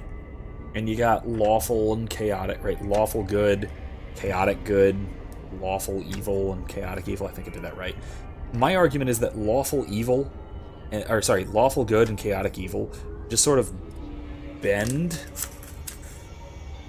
and meet one another, right? This is really the shape of the alignment chart. You got corners, you've got chaotic good, lawful evil that are actually opposed to one another, but then you have on the backside lawful good and chaotic evil, which just become one another if they get extreme enough. So you got a horseshoe theory in one direction, but not the other. So yeah, that's kind of my thoughts on the alignment chart. That's my really short version of it that I can kind of illustrate with a piece of paper kind of deal. But I do think that is the case, right? Once you go too far into lawful good, you just turn chaotic evil. We can imagine a Justicar going off the rails, just becoming an agent of what amounts to an agent. Yeah, I've played with the law and chaos axis of the alignment chart quite a bit in some of my D&D settings, which I'm sure I'll talk to about in a moment. Erica can speak to this as well. She played elements of these games with respect to a couple of gods I've introduced that are chaotic lawful and lawful chaotic. Tell me about this chemical you brought in. It's called Minogen X3, and it's very, very, illegal.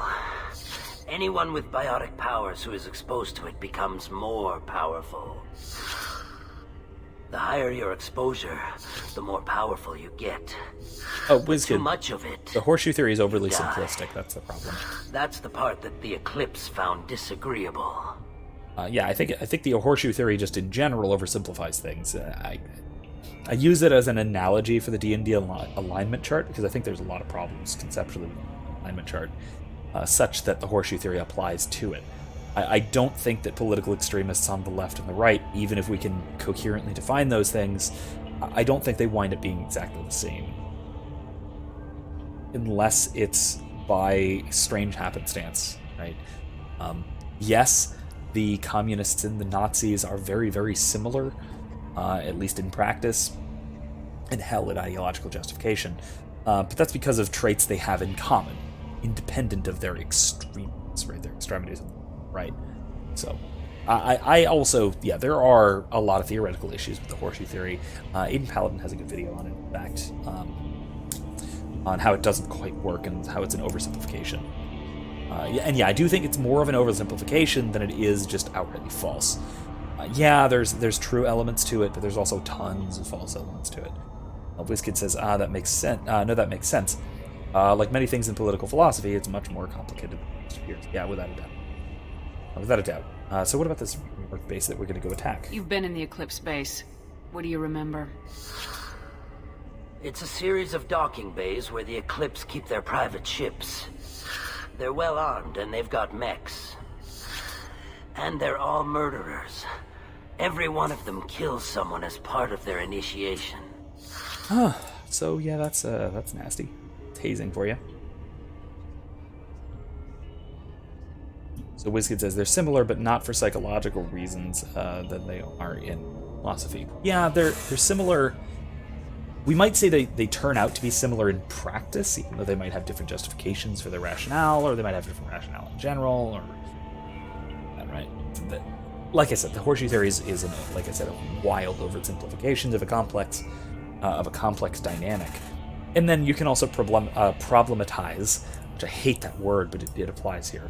You can also problematize the sort of left-right axis of the political spectrum in general. What the hell does that mean? Is it cultural? Is it political per se? Is it about power? Is it all kinds of stuff? If we're talking about the political compass, like the two-axis political compass, I think you either need to add a third dimension, being cultural.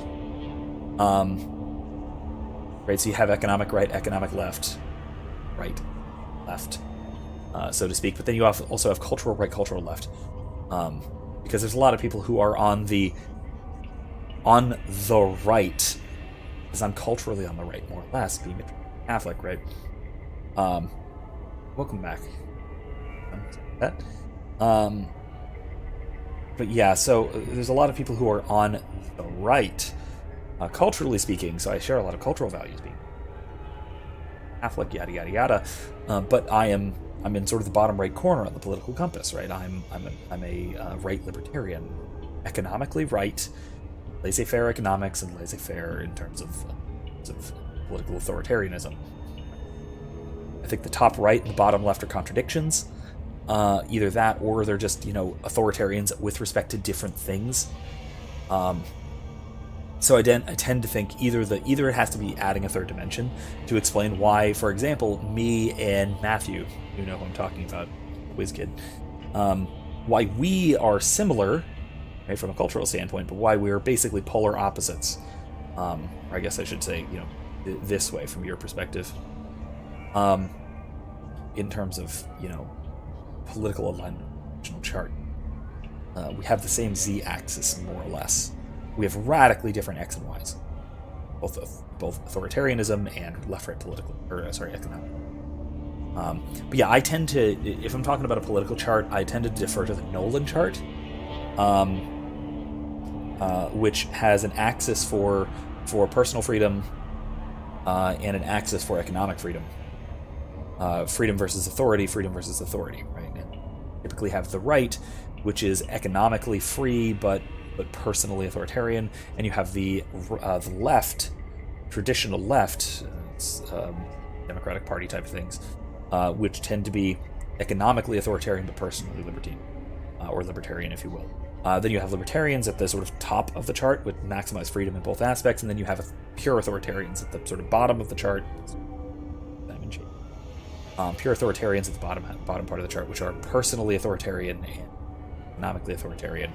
And we have this movement where I would say that you know, the call it SJW kind of movements, the post-structuralist, postmodernists, that kind of thing, they tend to be at the bottom of the chart. They're personally authoritarian, but with different cultural values, different personal values that they want to be authoritarians about than the traditional right, sort of neocon right. If all that makes sense.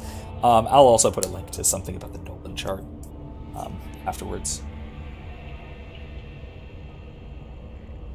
Because I do think it does a better job than the sort of current in vogue political codes. WizKid says rad-treds tend to be off-right for obvious reasons, and yet so very many of them swing towards the authoritarian left for economic reasons. They tend to be economic leftists, rad-treds. I tend to also think if you're looking at this sort of current political compass sort of thing, I think there is a sort of draw towards the top left. So if you're not right in the bottom right-hand corner and so repelled by centrism that you won't be drawn towards the authoritarian left, or I guess this way for your perspective, if you're on the authoritarian right, you're going to get pulled left. If you're on the libertarian left, you're going to get pulled up authoritarian ways. It's just sort of how it's kind of a trend or a tendency, at least, that I see very commonly. Same posting is doing this currently, is moving north and then moving radically left as we go. It's happening as we want.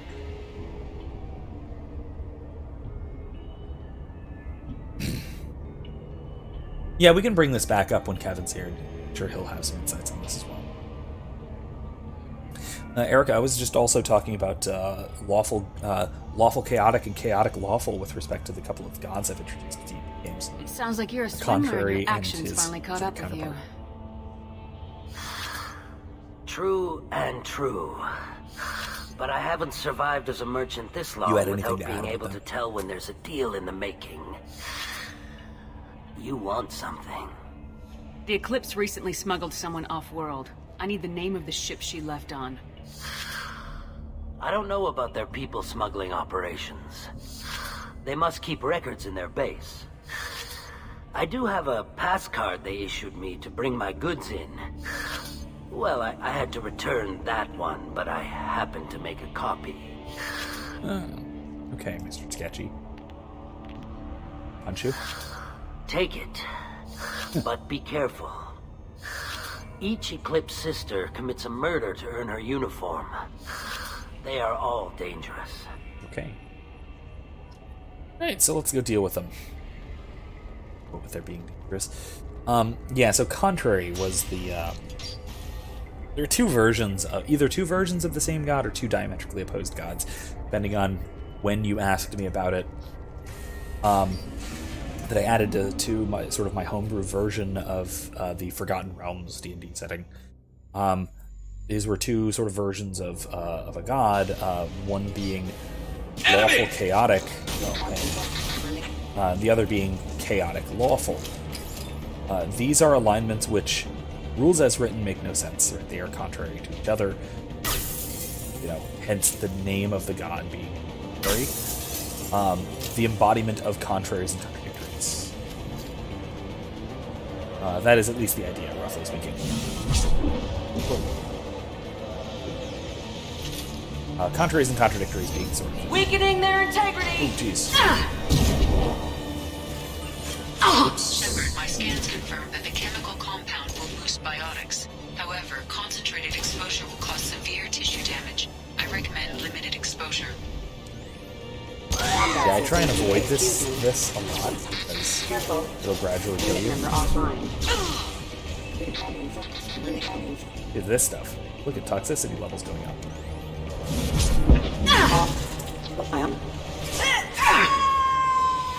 Oh darn it! Wrong freaking button.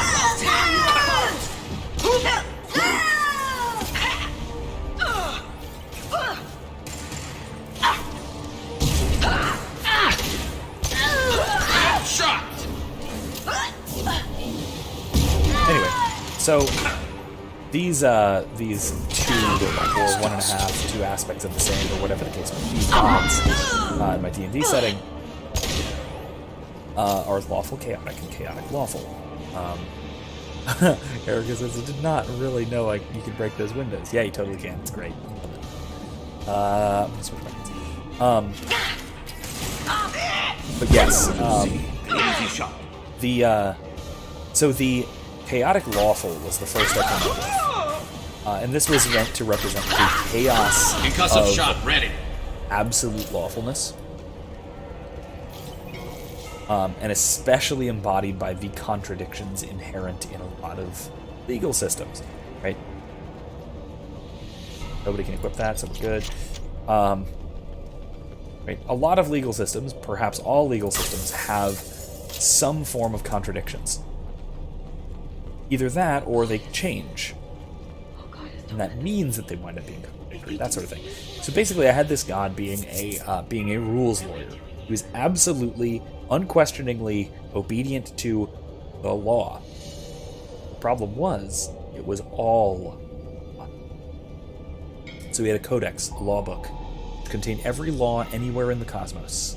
He would obey all of them whenever the opportunity arose, which means he could do all sorts of wacky, insane, chaotic, contradictory things.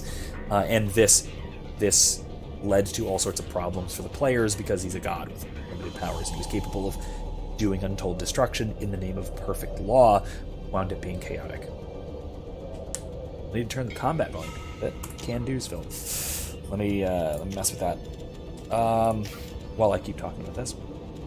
Sound effects fun. How about D? That'll work, hopefully. If it's still too loud, I can always mess with it in over here. Streaming software. Do a little bit.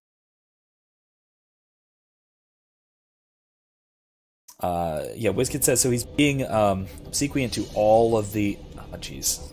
Just do the thing. He's being obsequious to all of the laws simultaneously. That's amazing. Yeah, it's a lot of fun. It was absolutely insane. Intentionally. It was very intentionally to annoy the players. It was for a Halloween special episode where they went to his little weird demi-plane where everything was perfectly lawful. What that means it was utterly chaotic and stuff.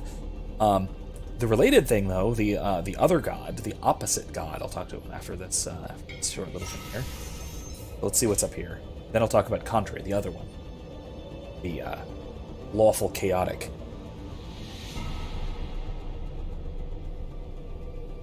Well, I actually had a cleric following him.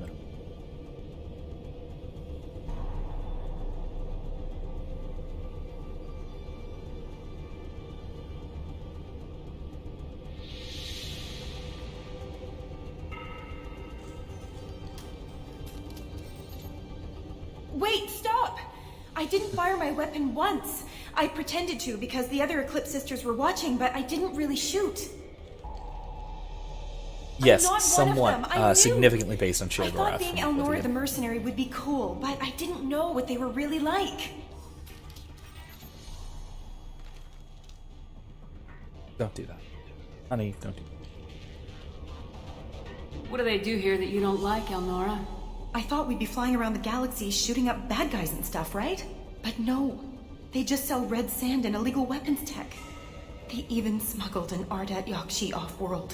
What does Ardat Yakshi mean?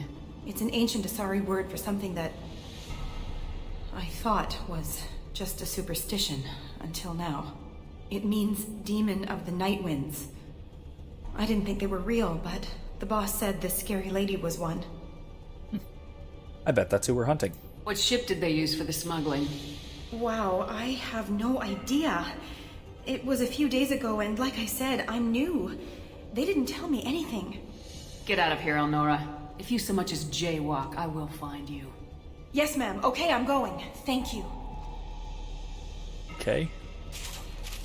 Yeah, very, pretty closely based on Sheogorath from it's Elder this. Scrolls generally. Yeah. Rule number 1 about superstitions, they're almost always real, or at least based on something real. And in this case, yeah. We'll talk more about Yakshi, what the deal is with them, and interesting implications that they have, and that sort of thing.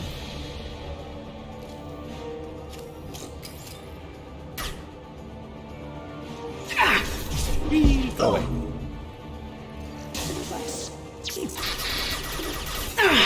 How about Kira reveals them? This should slow him down. Alright, cool. So,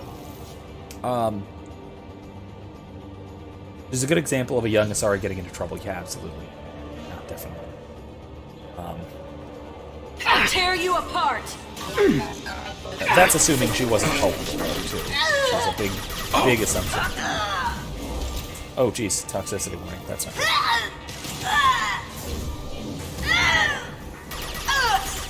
There we go. Anyway, so no longer in a toxic zone. That's good.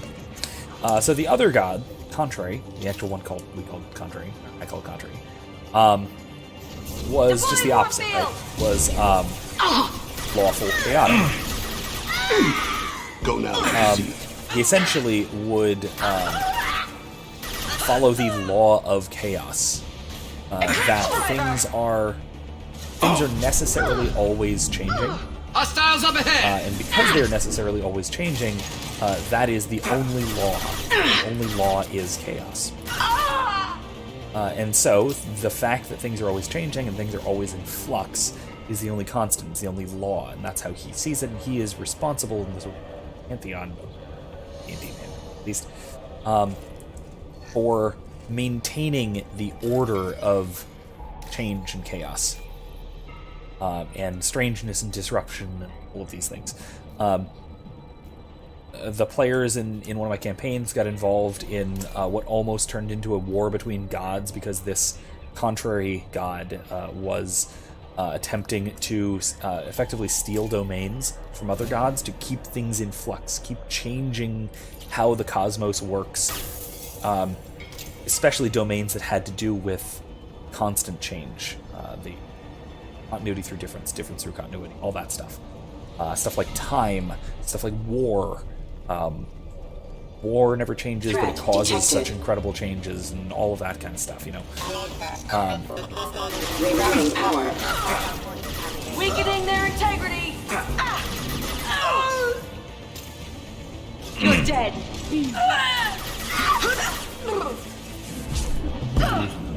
This is hilarious.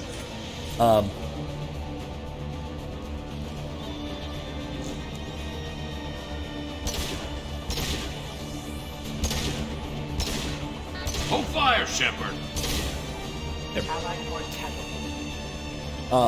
WizKid asks, was he transgender and constantly switching between genders as a result? Because that's one of the few situations where I could buy that. No, I hadn't actually really even considered that as an option at the time. I came up with this idea in, like, what was it, 2012 or something? Before that was a thing, really, let's be honest. Transgenderism really became a thing in around 2015. Strain became a new. But yeah, no, I didn't really do that, which actually could have made enough sense. That's a good point. Eric points out, to be honest, it was my character's fault that he even existed. Technically, yes. That was not, again, to be fair, that was not technically the original intention, but your backstory and his backstory managed to align perfectly well. So I just said, yeah, hell with it. That makes enough sense. So let's just go for it. So it had to do with true naming. Eyes open, Eclipse. As Erica pointed out.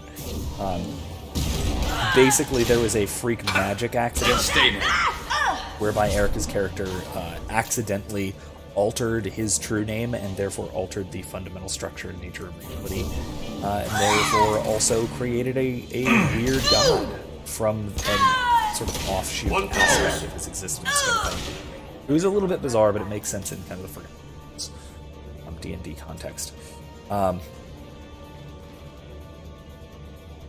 So before it was a stupid fad that makes Jungians laugh towards transgenderism. Fair enough. Erica says, gender is a constant. You either are one or the other, or deficiency of either. Get banned from it. I mean, that's just...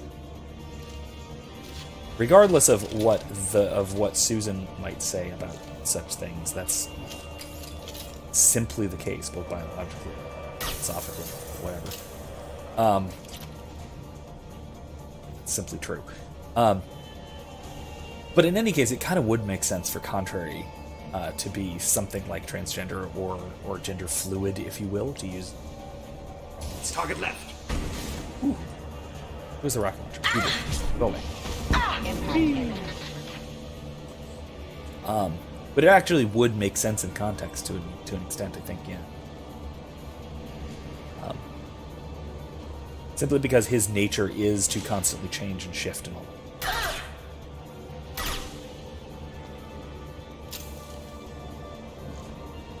It's, whatever.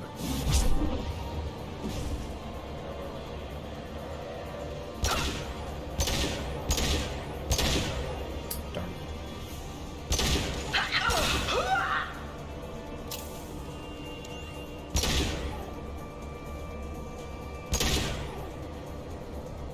I love this laser sight. This feels like cheating. It's actually very hard to aim, but it works well. I'll hold them. Yeah, that is true. As far as gender, you could just say, which I think I did, he's a god. He doesn't have gender. Because it's not like he, engenders anything. It's not a perfect shot he gets.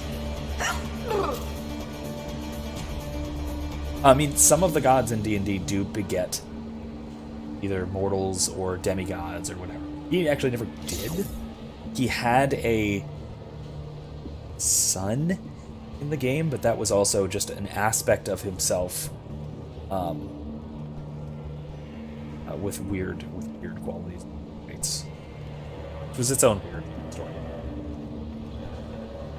Yeah, we do definitely have to worry about the preferred pronouns of the gods in any kind of D&D universe, because I'm sure that, if anyone would get upset about such a thing, gods would. Love explosions, as you guys know from my gaming streams. Everyone should love explosions. Well, it's official. Little baby Elnora is finally a full-fledged Eclipse Merc. I earned my uniform last night when I killed that ridiculous bolus. Up close, exploding rounds. Blew the little bastard's suit wide open. I can't wait to see some real action.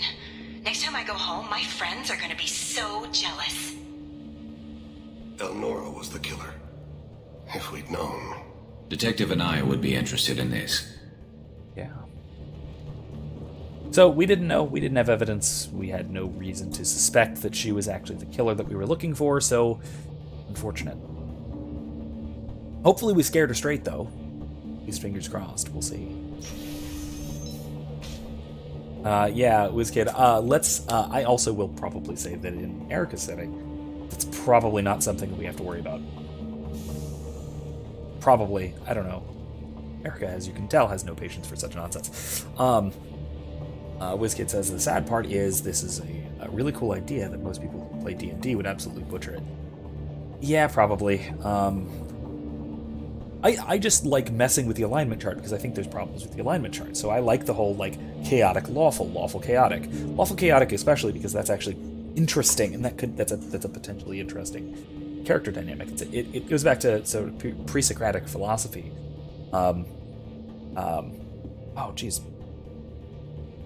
Heraclitus, especially. Heraclitean flux. The idea that everything is flux, and the only constant in the world is change. You can never step in the same river twice, that sort of thing. This is embodied by contrary, as I explained him and described it. In fact, one of our players took a couple of levels in cleric because he worshipped contrary. Agreed to worship contrary. And he had to, so clerics pray for spells at a certain time every day, depending on the alignment of the god.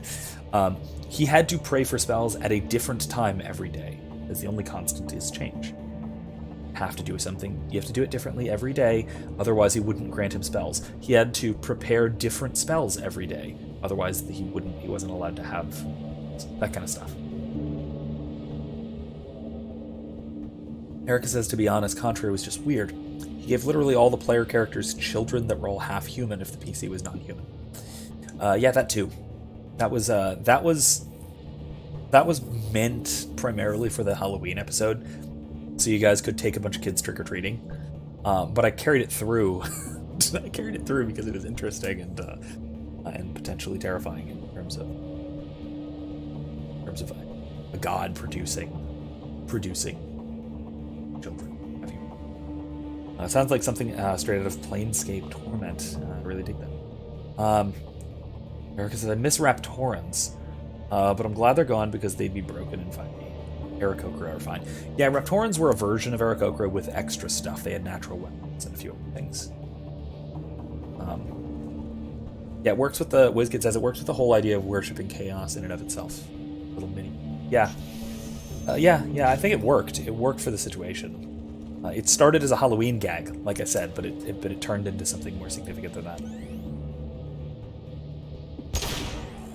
Like, fine. I see you. Do and suppress.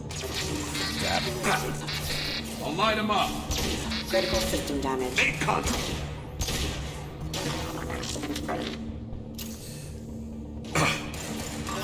Oh, the trick-or-treating was fun. Basically, I had everybody pick costumes out of a closet, and they gradually became what the costumes were. So Erica's character was a mad wizard who gradually became a dragon. I forget who else was, and that was also especially funny because he eventually became a half-dragon through magical experimentation and stuff like that. So that was perfectly appropriate. Ah, darn it, I have the wrong heavy weapon for this. It's gonna suck.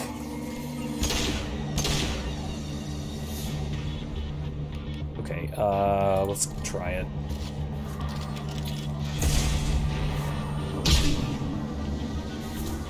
Probably not gonna work. Oof. Nope, didn't.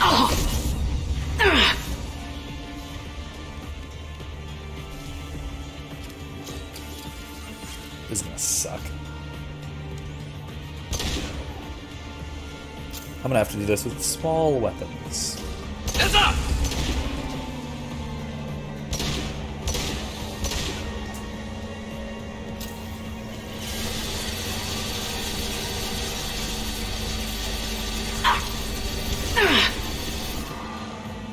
Should have stuck with the collector particle beam for this level, I forgot.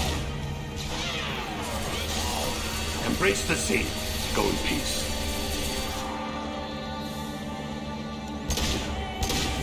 Go now to the sea.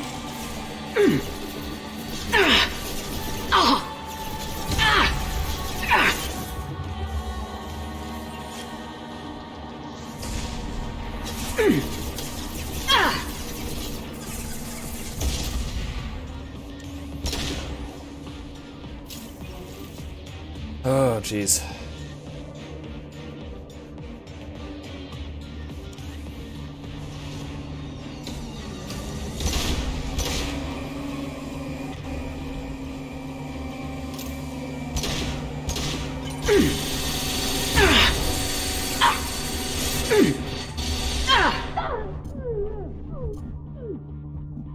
Oh, wow, that's close. Okay, that's not good. I have 10 rounds left to kill this thing. Wait, did we get it? Did somebody else get it while I wasn't watching? Thanks, Thane and Garrus. That very cool. Okay, that was neat. I didn't realize they were going to kill it for me. Neat. Thanks, guys. Very handy of you. Anyway, Erica says it was terrifying. We got a little alive dragon statue that we were chased by weeping angels. Oh, I forgot about the weeping angels. That was fun. We all cried in fear. Someone got aged a little. Oh yeah, that's right. aging thing. That was fun too.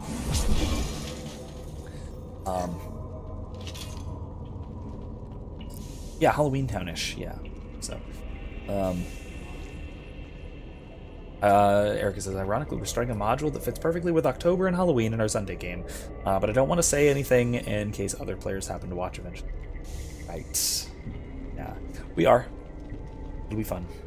I already did mention to everybody that we're doing some creepy horror stuff coming up. But no specifics.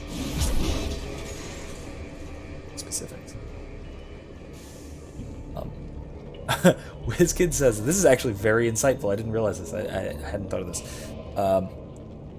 Hi, Darth Vader. Now we're doing a Paragon run. No dark side for this Shepard. WizKid says, that little scene encapsulates your entire conception of what kind of hero Shepard is. Yeah. The whole organizing others to do the heroing. The party is the hero. Sort of thing. Yeah, absolutely.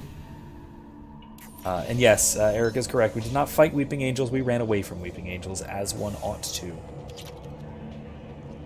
This looks like a shipping manifest. It shows that Pitney 4 sold 2,000 units of Minigen X3 to the Eclipse, along with 600 units of red sand. This isn't the information Samara needs, but it proves the Volus is a criminal. I'm sure Detective Anaya would be interested in this. Yeah, I forgot how I managed to run them mechanically. Basically, that you had to keep looking at them or they would advance on you, that kind of thing. I think I just let one player character keep eyes on one of them at a time or something like that. I don't quite remember how I ran it. They're a very hard monster to properly run, so that they are properly threatening but not like instant kill you. Basically what they did manage to catch somebody, and that's how somebody got aged. We had an elf character who gained 100 years, who got aged 100 years or so. It was close to 100. Yeah, I think it was a D %. So I think it was close to 100 years that an elf, one of our characters who was an elf, got aged. For a human that would be really rough, but for an elf it's just okay. Spent an extra. You spend a weekend. We gotta getting keep moving. magicked, But yeah, it was neat. I thought it went pretty well. It was appropriately terrifying.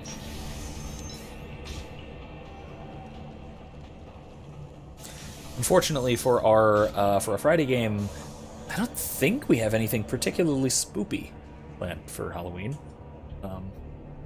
Unless we get to that one thing, which we might get to that one thing by Halloween time, which would be really nice. I'd like to get to that one thing. Erica knows what I'm talking about. You know the thing. That'd be nice. I hope we get there by Halloween. I am That's a all I'm saying. biotic god. I think things, Of this guy. and they happen. Fear me, lesser creatures, for I am biotics made flesh. Sudden urgent request. Ah, yes. I don't know how that would be a sudden urgent request, but it'll work. But we'll make it happen. And it won't be the well, I'm not gonna say. I don't know for sure. We'll see. We will see. The temple has some creepy elements too, so it'll just depend if this isn't closely related or inside or whatever with the temple. Or we'll see. Maybe. You need help. You need help. You stand before the mightiest biotic ever. Yes, the Asari injecting so many drugs into me was terrifying. But then I began to smell my greatness. They may laugh when I fall over, but they don't know what I know in my head. That I know that I am amazingly powerful. Fear me? Fear me? God, I love this.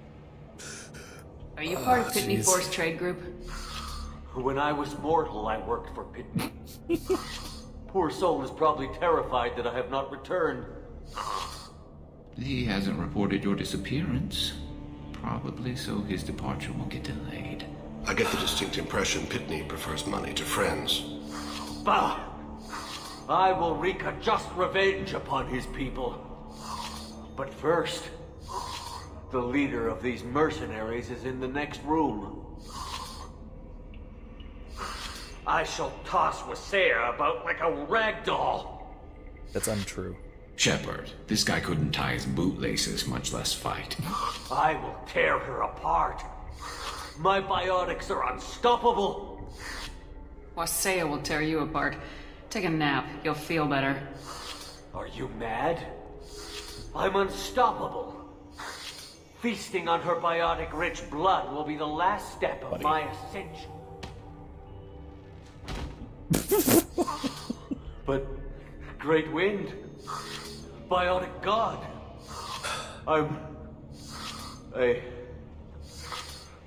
what was I saying? I am tired.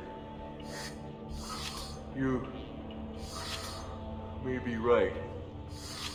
Yes, I'm tired. I'll nap.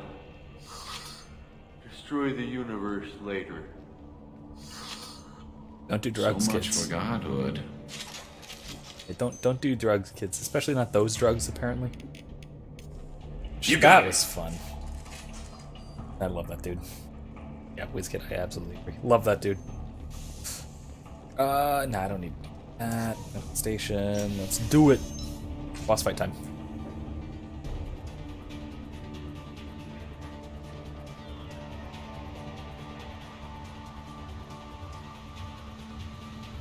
Everything's gone to hell since we smuggled that filthy creature off-world. First a Justicar shows up. Now you. At least I can take pleasure in turning your head into a pulpy mass! Hostile! Engaging hostile! Concussive shot ready. Yeah, definitely a better deterrent than cringy 90s USA stuff, you're right. Couldn't agree more.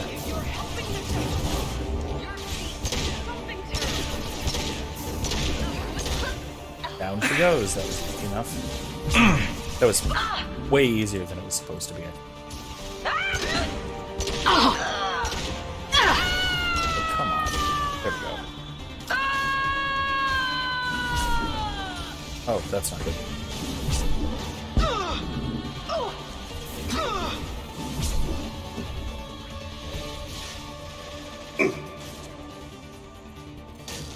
Nice shooting!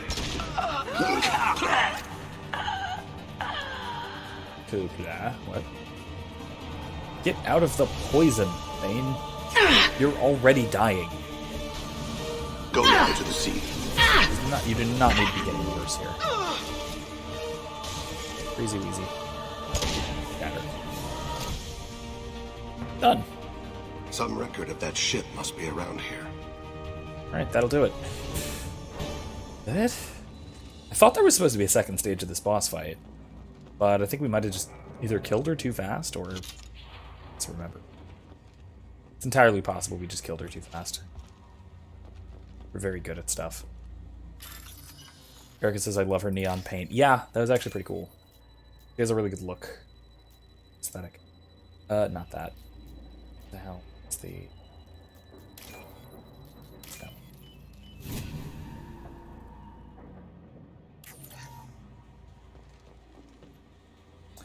Justicars here on the AML Demeter.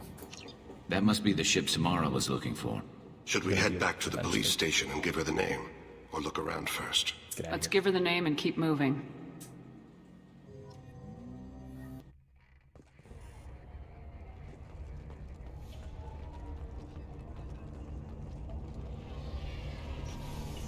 Howdy there. Thank you for removing the Eclipse threat, Earth Clan. It will take them months to rebuild their organization.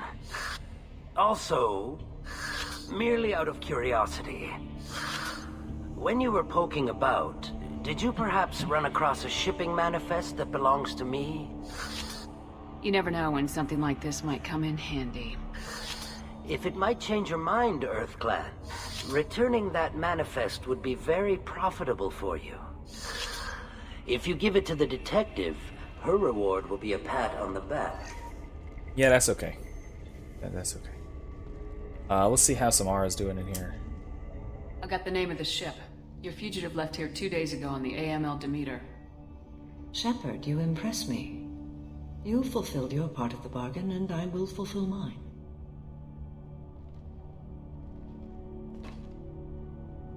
I am ready to leave immediately, if that will satisfy your superiors, Detective. You're free to go, Justicar. It has been an honor having you in my station. And it's nice you didn't kill me, too. The Eclipse smuggled an Ardat Yakshi off-world.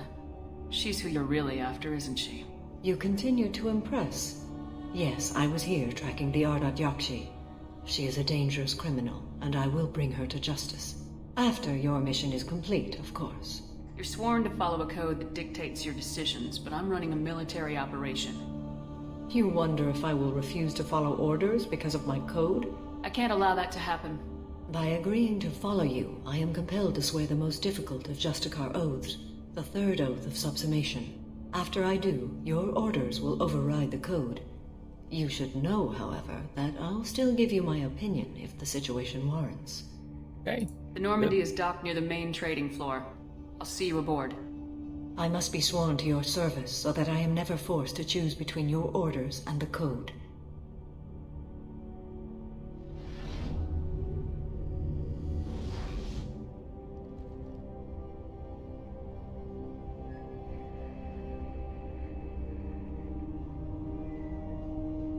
By the code, I will serve you, Shepard. Your choices are my choices. Your morals are my morals.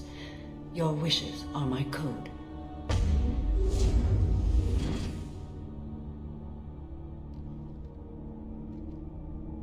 I love the biotic glow I never thought I'd as see a a special Justicar swearing effect. oath like that. If you make me do anything extremely dishonorable, I may need to kill you when I'm released from my oath. I mean, that's fair. That's fair, honestly. WizKid says, the whole Justicar thing has a lot of fun extras in it, and no kidding. That being one of the crazy ones. Yeah, the whole oath-taking thing has its own, philosophical problems as well. This being one of them, having to choose between the code and obedience, right? Justice and the Avatar state eyes are... This is a decent arrangement in terms of oath-taking, right? You take an oath to obey, but then acknowledging that if you're forced to obey, then after the fact, then you can do what must be done in terms of bringing justice back to what you were doing. Thane has a very similar way of thinking about such things that we'll look at later. During his loyalty mission, he talks a lot about. I can see that this is a very important mag, Samara. Thank you. Truly, the life of a Justicar can get lonely. I admit I am looking forward to serving with a company of honorable heroes. Shall we return to your ship? Yeah. Quick thing about oath-taking, though, right? So that we can see the problem, right? You take an unconditional oath like this, it means that you have to obey, right? If you refuse to obey an unjust order, then that means you're violating your oath. So you're violating your promise, and so you're doing something unjust. But if you do obey, then you're doing something unjust as well.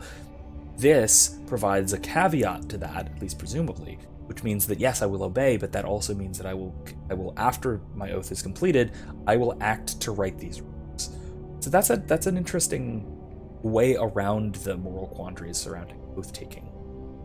At least it's one way of dealing with this problem in a serious manner, which I actually appreciate that this is dealt with in a serious manner.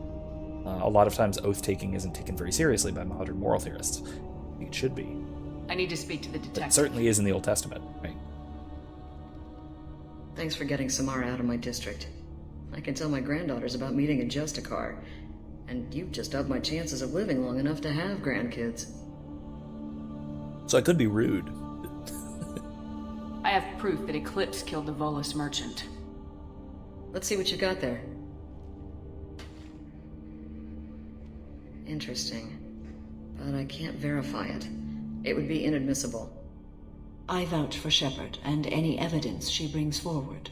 I accept the judgment of the Justicar. Thanks, Shepard. I wasn't sure about trusting a stranger, and a human at that. but you came through. It's a shame this Elnora escaped. But I'll get her. At least you put her on the run.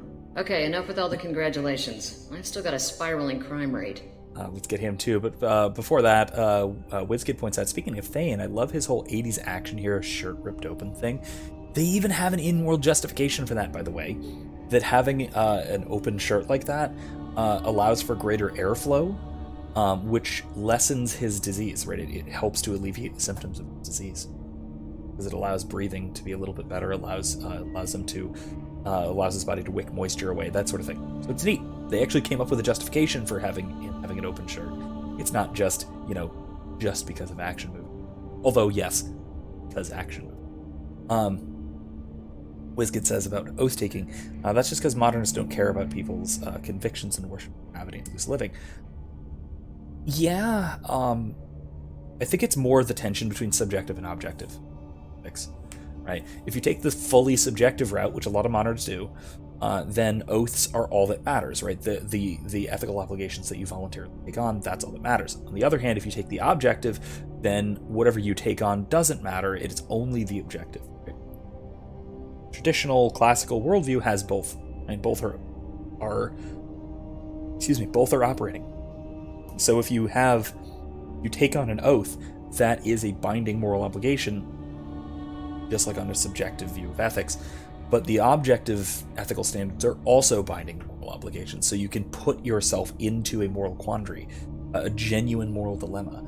Modern ethicists don't like moral dilemmas. They want to say that, no, there is an objectively right answer to every moral quandary, even if it's your own damn fault for getting into it. And I say absolutely no. You can, quite easily, by unethical action, put yourself into an ethical dilemma where there is no right answer. That's your own damned fault, because we live in a fallen world. Of course there are going to be possible situations. Sucks to suck, so to speak. But yeah, I absolutely that's the case. I think that you can put yourself into a situation, but moderns don't want to admit that, especially modern moral philosophy. I have proof that Pitney 4 smuggled in red sand and illegal weapons tech. I'll send in some officers to arrest him and his cohorts. This is a big help, Shepard. I can't do much to thank you, but we do have a small discretionary bounty fund. Take this. Now let's get out of here, because we want to go back to... Actually, we do want to go to... because Samara has to get settled in. WizKid says, oh yeah, it's absolutely all about their subjectivism now that I think about it. They refuse to see past that, and it's at the heart of a lot of where their worldview breaks down. Yeah. Ethics are seen in large part as it's more or less an unthinkingly existentialist view. Oh, we got cool stuff. It's a nice shotgun. Doodly. Damage. Definitely gotta get that upgrade. Cool, let's get out of here. Yeah, it's a kind of unthinking existentialism. Existentialism is, I think, more or less the most common basic philosophy of our time, of the modern period we find ourselves in, and this is part of it, right? Taking on a view as a voluntary choice. Welcome to the Normandy, Samara. We studied your profile extensively. With your skills, I think you'll be an excellent addition to our team. Thank you. From an organization such as yours, that is high praise indeed.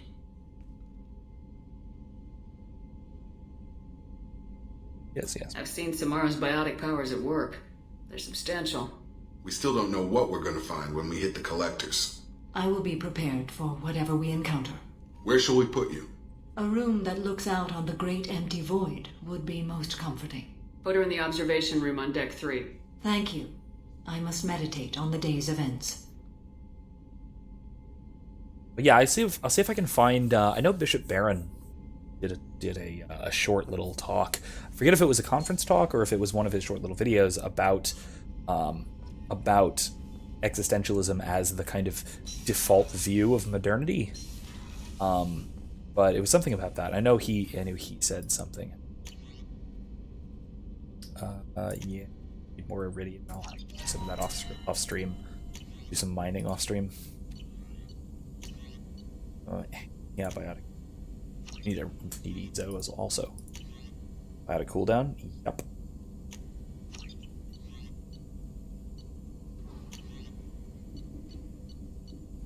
That's it. But yeah, I do think that is That's something worth looking into. And I'll see if I can find what I was talking about, the Bishop Aaron's talk about existentialism. It's kind of a default assumption. There's nothing more absolute than the oath of an Asari Justicar. You did well getting Samara on our side. She is so elegant and gorgeous. Too bad her manner is just so cold. Is there anything I should know? You have unread messages at your private terminal. Grunt seems very anxious, pacing down in the cargo hold. You might want to check in on him. Anything else, Commander? That'll be all. Take care. Kelly, all right, Commander, yeah. you've received a new message at your private terminal. Let's go up and then down. This gets us, as opposed to coming to your convictions as a result of observation and logical thought process. Figures they'd be against all of that. Yeah. It's because ethics is seen as primarily subjective. Right. Jarrett. Who's Jarrett? Greetings, Commander Shepard. Liara Tazzoni gave me your contact information. I was one of the cleaning crew of Dantius Towers. One of those, the little Solarian dudes. Gotcha. You helped me get out of there. According to Tazzoni, you also found Thane. He looked down on some of the Eclipse mercs trying to gun us down. I wondered if you could pass along thanks. The way he moved. One was dead before they even knew he was there. He snapped the other's neck, then shot a third, all in the space of a few heartbeats. It was incredible. He moved like a dancer, grace and power in constant motion. Seeing him changed my life. Woke up something in me I don't fully understand yet. I don't know what I'm going to do, but Solarian lives are too short to waste as custodians, especially when there's so much else out there. I'm going to find something that lets me capture what I saw in him, that beauty, that aesthetic perfection. I'm also going to buy some nice clothes. So if I could tell, if you could tell him that, or just whatever parts of it you think appropriate, I'd appreciate it. Sincerely, Jarrett. Awesome. Yeah, Wizkid says, I can understand why they might think that way, but it's still absolutely wrong. Yeah, and this is something that I'm constantly having to bash into the heads of my students. That ethical propositions are propositions, and so they at least intend to convey truth value, objective truth value. So they're really... We shouldn't think of ethical propositions as just opinions in that sense, right? It's not just a matter of subjective Do you have any preference. suggestions about using some Again, of the I have a talk resources on we've this gathered? as well. I believe I can use some of them to increase our fuel reserves so we can explore further. Shall I tell you what is required? So again, link in the description for this one. It's also on my channel. It was one of my earlier videos on logic. Show me what it would take. And this was about the difference between propositions, opinions, beliefs, facts, right? All of these things, they overlap a lot more than people think. Right? Opinions are just propositions that you think are true. So they can objectively be true. If we're talking about, what we ordinarily think of as opinions, right? Value statements, opinions like I like coffee, right? What we call opinions. That's not an opinion, right? I like coffee is not an opinion, that's a preference, right? And that's the kind of thing that's objectively true. It's just objectively true about me, not about coffee. And again, this is the sort of short version of this. The long version, again, I'll put a link for it. Yeah, let's definitely get more capacity for the okay.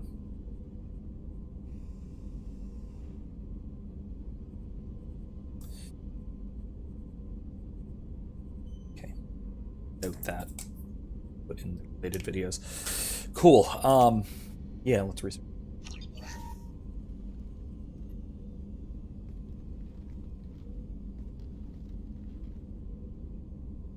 How you doing? Shepard. How are you? I've spent much of the last 400 years on my own. It is nice to have a colleague to chat with. I may be rusty at it, however. If you are patient, I would love to talk. How much do you know about our mission? I know that I've sworn an oath to follow you, and that you seek to destroy the Collectors. That is enough for me. You don't want to know why the Collectors need to be fought? When you live by a code that compels you to harsh action, you learn the dangers of curiosity. If I must kill a man because he has done wrong, do I really wish to know that he is a devoted father? I mean, to be fair, yes, kind of. The kind of thing you would... I get it. I get not wanting to create an emotional connection with targets with someone against whom you're enacting justice. I get that. But at the same time, that should, objectively speaking, should come into play. respect to your judgments, extent at least. The effects, the further ripple effects that your judgments and your actions will. It's important. I'd like to hear more about the criminal you were chasing on Nos Astra. I hope you will understand if I wish to avoid this topic. It is deeply tied to my code and beliefs. Wizkid says, "Oh, hi, Shepard." Yeah. Do I want to press her on this now? I can wait until later. She'll wind up being more upfront about this eventually, so we'll talk about it then. What do you think of Cerberus? I've heard rumors, but learned long ago to form my own impressions. There is too much room for interpretation in the opinions of others. Wizkid says law of unintended consequences. Yeah, you should be able to at least sort of evaluate what those consequences are going to be. And if you ignore circumstances, then you're going to cause more problems than solutions. And hey, maybe the code doesn't really allow for those kinds of judgments, but that's an ethical problem, ultimately, objectively speaking. Why were you willing to work for Cerberus when you didn't have first-hand knowledge? I work for you, Shepard.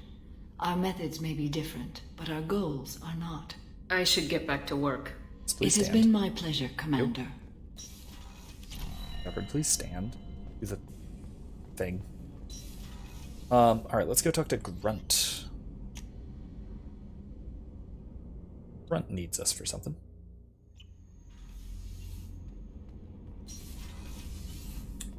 It's a loyalty mission, I bet.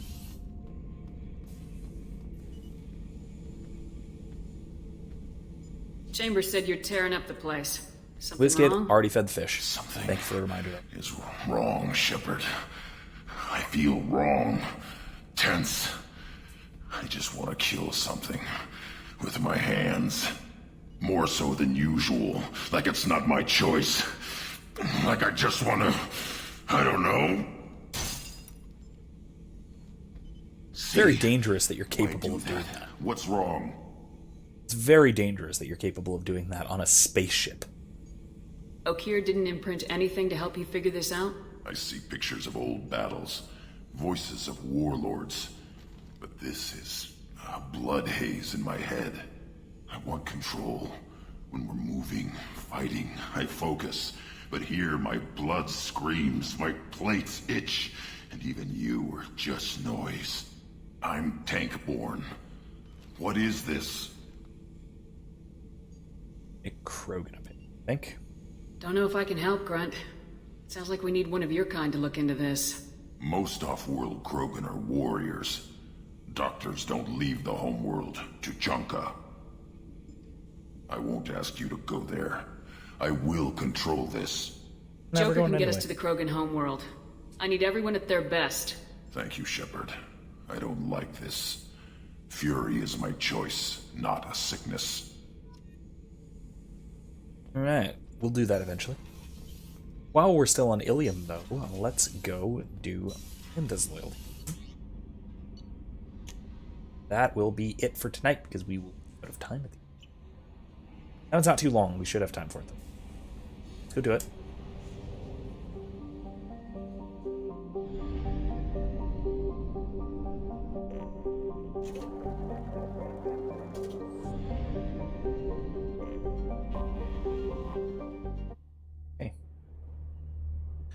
Bring Miranda and these are mostly Blue Suns, I think. Mercenaries, so Miranda and Kasumi. Go with Kasumi. Oh yeah, the galaxy theme is just great. Let's bring her back to her regular old jumpsuit.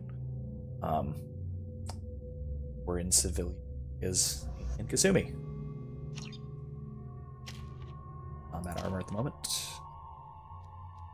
Let's actually wait for Slam, because Slam is awesome. Or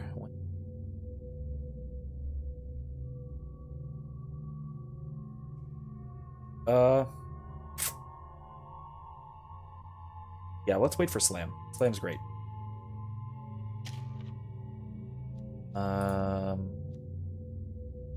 With Master Thief. Cool. Locust. No, everyone has exactly the same loadouts. This is troubling. I think there might be another switch out of this thing. I actually don't much. Arc projector's nice. Let's go with that. Excuse me, my sources indicate you were in a warehouse recently. Did you by any chance forward a questionable shipping note to a Mr. Thax?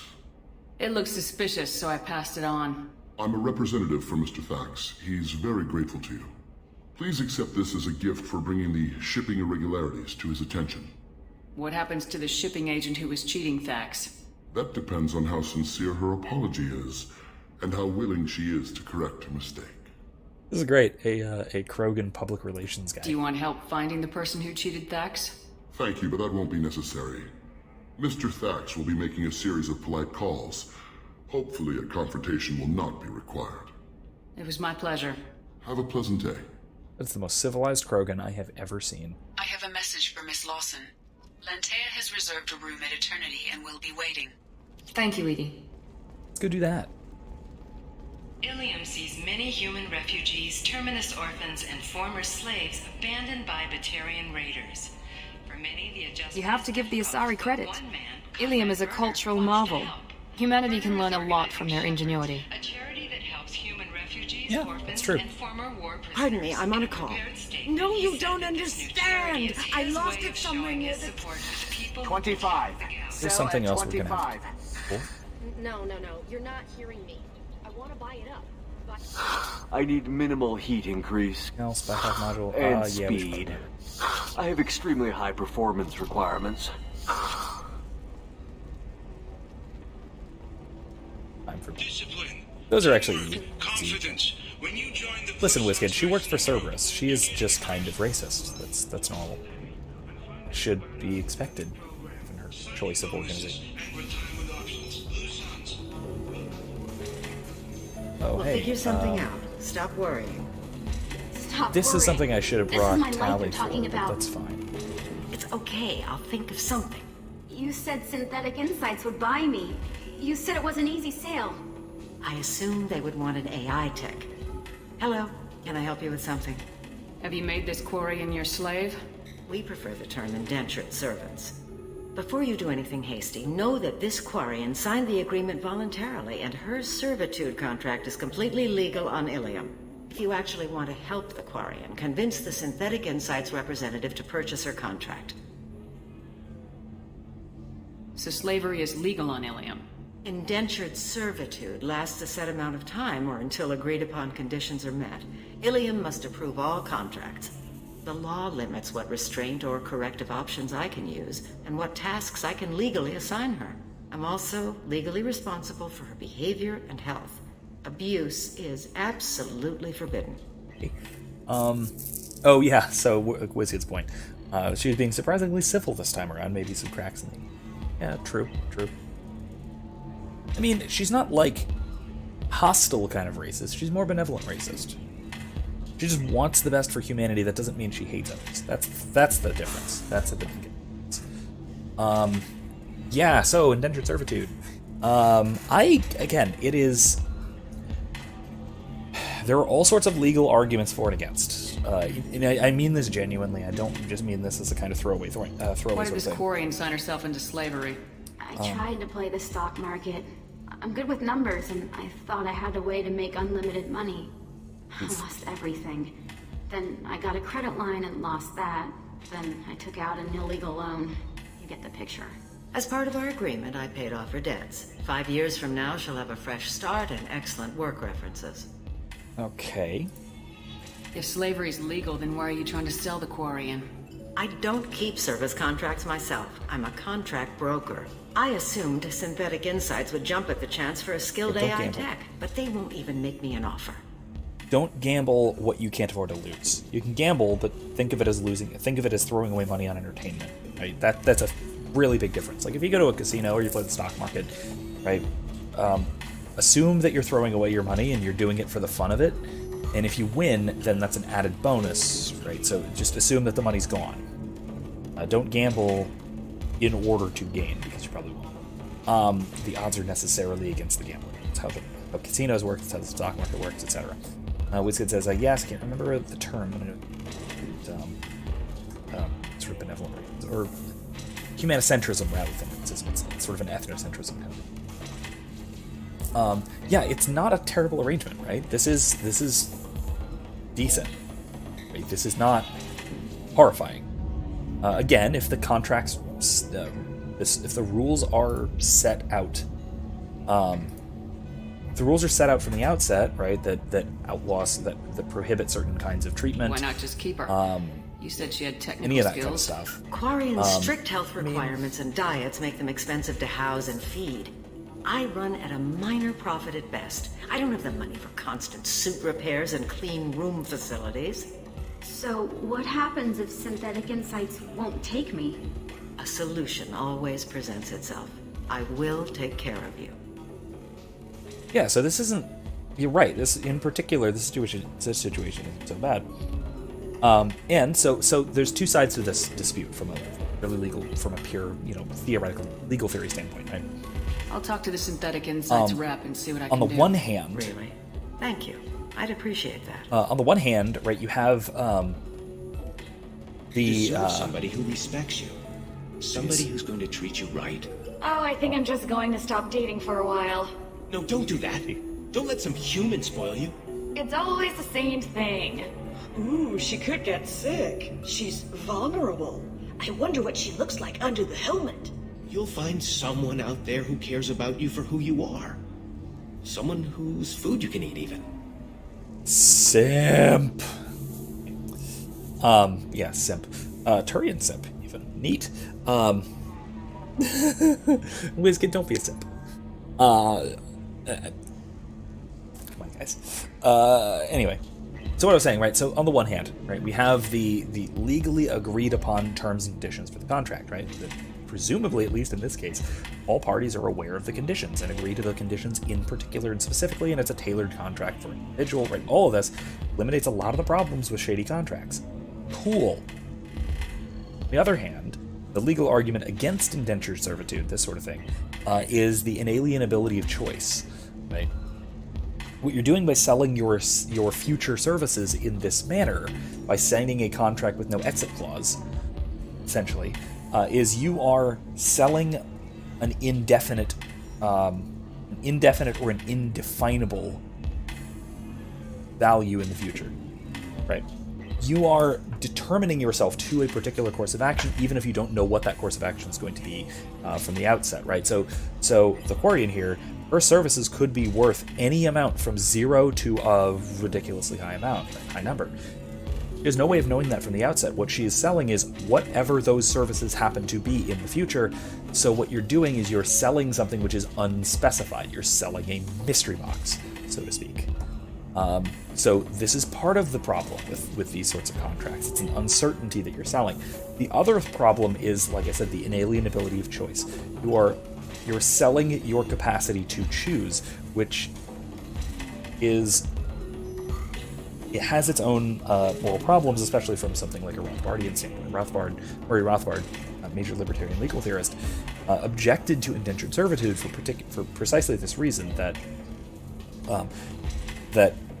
selling one's capacity to make decisions is alienating oneself from something that is intrinsically inalienable because it is part of our capacity as human beings, right? Our innate capacity as human beings. Even if you agree to sell your services, sell your labor, right, what have you, you are agreeing to do a particular thing in exchange for something. And you're making that decision on a case-by-case individual basis. If you're doing something like this, you're alienating yourself from that decision-making process. And so you're dehumanizing yourself, in a sense. So this is essentially a kind of a violation of a particular kind of contract theory, at least as best I understand it. I'll see if I can find an article or a book chapter on this, because I know there is stuff about it. Yeah, you can see how this could be problematic. Unpaid interns. Again, I'm okay with it as long as the terms of the contract are specified and all that kind of thing.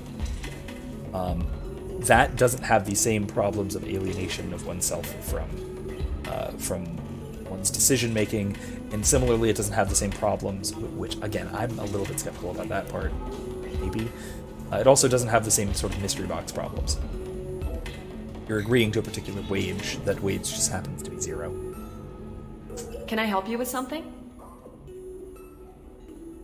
How'd you like to get your hands on an expert Quarian AI programmer? If you'd like to submit a resume, Wait. Is this that slave? Synthetic Insights has no interest in purchasing slave labor. We're under enough scrutiny from the Citadel without engaging in practices the Council disapproves of. To be frank, we're hardly hiring anyone. The Geth attack on the Citadel didn't engender much love for artificial intelligence. I'll tell the slave broker. No. Thank you. I'd appreciate that. No. Let me try again. Hello again. Was there something other than the Quarian yes. problem I can help you with? It sounds like Synthetic Insights is worried about its reputation. Hiring this Quarian would help. Buying a slave helps our reputation. How exactly do you figure? Purchase the contract minus the fee for early emancipation, then free the Quarian and garnish wages for reimbursement. Interesting. We look good for hiring a Quarian, and we can say that we freed slaves out of the goodness of our hearts. All right, I'll run up a contract. The board might wet its pants, but we could use the good publicity. This Quarian had better be good, though. See? It's clever. This is also a thing that you can do, right? Agree to, terms of employment which are not specifically, wage exchanges, right? Synthetic Insights just sent over the contract. That was really fast. I cannot thank you enough. I'm happy to help. Really quick. Here, for your trouble. Now, if you'll excuse me, I'll get this service contract transferred. Thank you. I'll stay out of trouble this time. Biscuit says, fair enough, I hate it when leftists rally against unpaid internships because it prevents people from building skills. Again, primarily the same reason why I'm opposed to minimum wage laws. That's a hot take for another time. Ms. Lawson, or maybe for I'm right glad now, you've who made knows? it. We've had a complication. What happened? Is Ariana all right? She's fine, but you listed a man named Niket as your trusted source. He contacted me, warning that your father has sent Eclipse mercenaries to make a sweep. He suggested that the Mercs might be watching for you personally. He's offered to escort Oriana's family to the terminal instead. You didn't mention anything about Niket. He's a friend. He and I go back a long way. Do you want to bring in any of your other Ilium contacts, Ms. Lawson? No. You and Niket are the only two I trust on this. It's your sister, Miranda. What do you want to do? Lantea, we'll follow Niket's suggestion. Shepard and I will take the car and draw their attention. Have Niket escort the family to the shuttle. Give him full access to the family's itinerary, just to be safe. Understood, Ms. Lawson. So the plan is for us to get shot down by Eclipse while your sister gets to safety? Eclipse will be under orders to take my sister alive. They won't risk anything that could kill us. I doubt Eclipse will send all their people just to stop you. Do you want to give Niket any backup? Niket can take care of himself. Besides, any armed backup just draws attention to him. Yeah, Whiskett says same. It would be better if inflation were low and wages could be freely negotiated. I'm ready whenever you largely are, yes, and I would also go further to say that all a minimum wage does is prohibit certain people for negotiating for certain wages. But they never planned on you. Basically, it produces a floor for wage rates under which people who cannot produce that amount of value cannot gain. They can't benefit from an employment contract, but they also can't gain the skills necessary to be able to produce more, such that they let's put your armor on, Miranda. Such that they'll be able to eventually produce value, that sort of thing. It's a self-perpetuating cycle that keeps the worst off, particularly worse off. Let's go with warp ammo. Overload.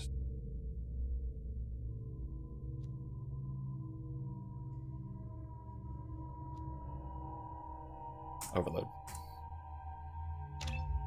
Amanda, anything? Let's wait for slam. And we're good. And we're good. Damn it! Eclipse mercenary gunships. They'll be dropping troops in the cargo areas. Great. Biscuit says, I don't mind being paid minimum wage at Dollar General because I'm so goddamn slow as it is that I'm really not worth that much more than that. Sorry. And I'm okay with that. That's how it works. And presumably, again, you're down capable in that cover behind them. Of sort of developing Let's hope more they skills really do and want to take us alive. contributing eventually, whatever company and etc. That sort of thing. But if somebody is fundamentally incapable of producing more than their wage, equivalent value, then no, you're not going to be hired. You're going to be stuck beneath the bottom rung of the ladder, so to speak. And that produces, more Since of you're just not more of firing these yet, I problems. trust you know who I am. Yeah, they said you'd be in the car. You're the bitch that kidnapped our boss's little girl. Kidnapped? This doesn't involve you. I suggest you take your men and go. Think you've got it all lined up, huh? Captain Inyala's already moving in on the kid. She knows about Niket. He won't be helping you. What do you mean Niket won't be helping us? Nothing you need to worry about. Nobody's gonna get killed unless you do something stupid. You walk away now, the girl goes back to her father, and everybody's happy. Everybody but my sister. And me. Should we be talking to Captain Inyala about this? You don't want to talk to the captain. She's not as polite as I am. She's the best commando I've ever seen. I've seen her tear people in half with her biotics. And she's getting paid a lot to stop you. She gets in my way, she'll never have a chance to spend it. Wait, Miranda, you said she was your twin sister. That what she told you? No, this crazy bitch kidnapped our boss's baby daughter. He's been looking for her for more than a decade. It's complicated, Shepard. We share the same DNA, just not the same birthday. You took a baby from the richest guy in the galaxy, lady. I don't know what your damage is, but you're not getting away with it. You're not getting Miranda's sister. If you push this, it'll go badly for you. Captain Inyala ordered us to give you one chance to walk away. This whole time we've been talking, my men have been lining up shots. When I say the word, we unleash hell on your squad. So I suggest you walk away nicely, unless you want things...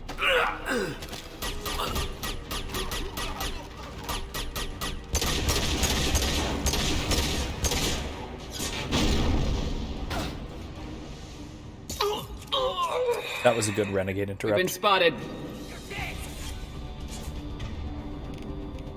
He goes. Nice.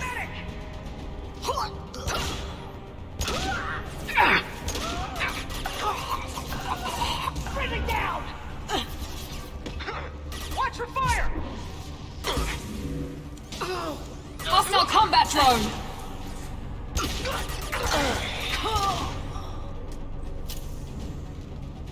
Yep.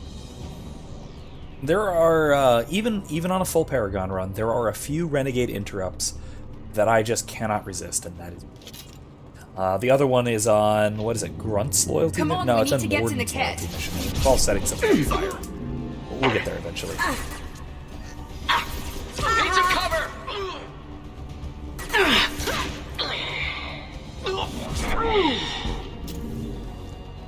Okay. Switch.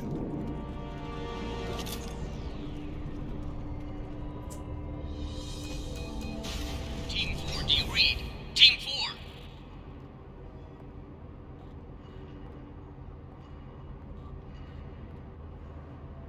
Hang on, I've got one of their radios. I'll patch us in, see if I can get an idea of what we're up against.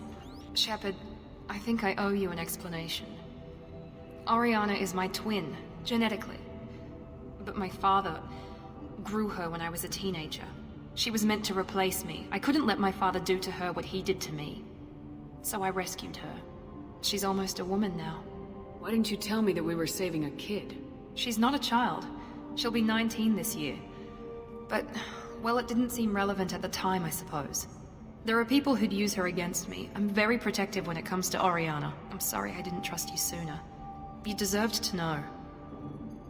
So there's some weirdness about this. No, Wizkid. This isn't about the Elusive Man.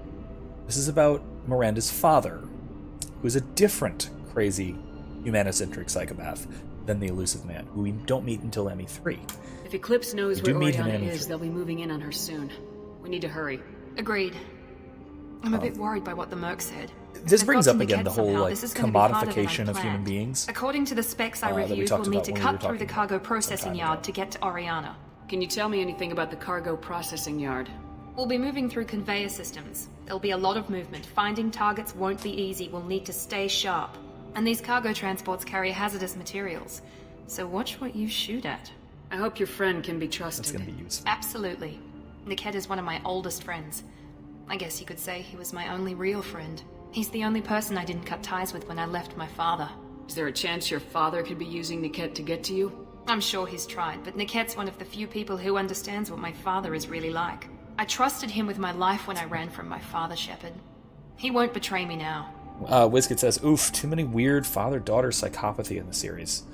Yeah, Let's go they're find here and Niket there. and Oriana. I mean, Right. Shepard's father figure, a father figure at least, is Anderson. Great exception to that. So at least there's that. I really forget. I did. They're on the far side of the conveyor line. Time your shots. They've seen us. Let's go! Damn, friendly, you'll die next! Kinetics are down! We've got casualties! Just tossing these bastards. Combat all over. drone now, steaming.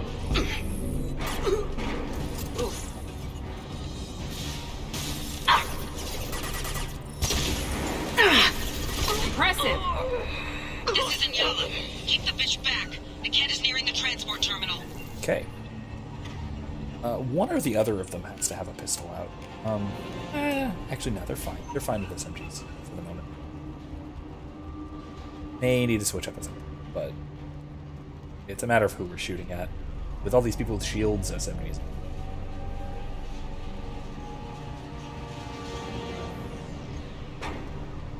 Okay. Hit. Lead. Credits. I'll take it. Don't have to yell, Shepard. But yeah,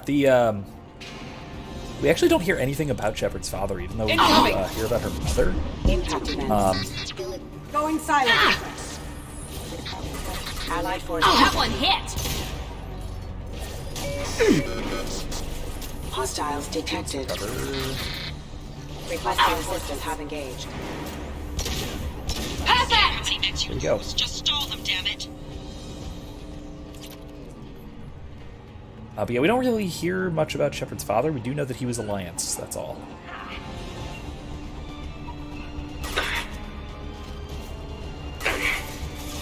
He's out! Look out! Look out! Burn the bastard!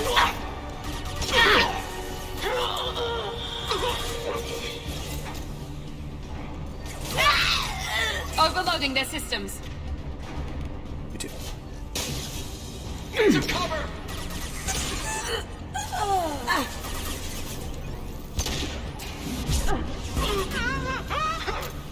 Heavy weapons.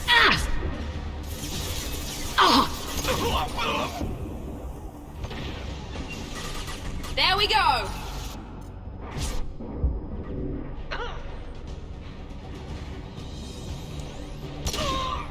Going dark. You'll die next! There! Sorry about the quietness. I'm kind of focused on some of this. Oof. There we go. Oh, we're not good. We're not good. Not good. Now we're good? I think we're good now. Okay. Oof. But yeah, we don't actually, like I was saying, we don't really hear much about Shepard's father. She apparently has a good relationship with her mother. Her father is apparently Alliance. So military. Like career military kind of thing. Divert everyone except my guard from Niket. I'll handle him and the Is this kid where I'm supposed to be going? Damn it, I'm not letting her get Oriana. No, it's not. Let's go this way. I don't think there's anything back there. This looks interesting. Get a jump capacity. Please. Could use that. Really?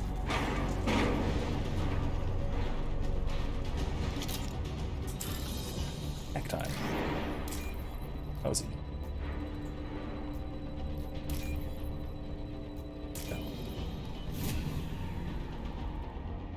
Yeah, WizKid, there is one backstory where the whole family's dead. That is the Colonist background. Hostile contact. Earthborn. Shepard is. I forget if an orphan or just abandoned, or just kind of grew up on her own on the streets. Stream died. Anybody else having issues? I don't know why it would be dead in my household. Not for me. Showing fine for me.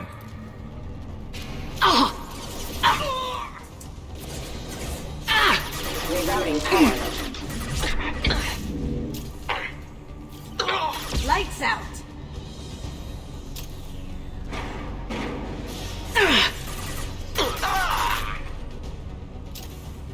No, lizards are having problems. Han, let me know if it keeps up. Hear me at any point. Or not. I was about to make the terrible decision of shouting across the house, but the problem being that Sarah's Under heavy fire! Heavy between the two of us, so that would go. Watch for the drone! Firing now. Get down! Good shot.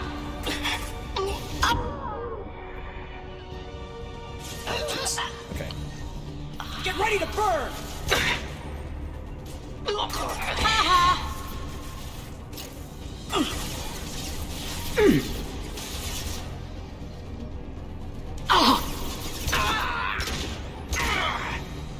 Incineration ready! Damn it!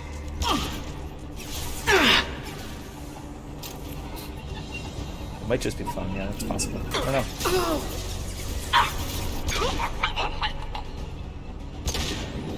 Hostile combat drone. Oof. Okay. Ouches. Let's go with a flashbang. Light him up!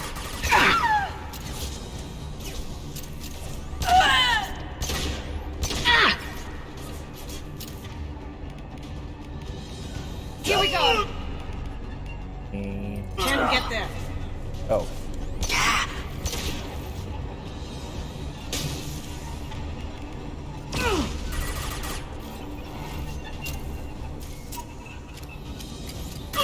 Very nice.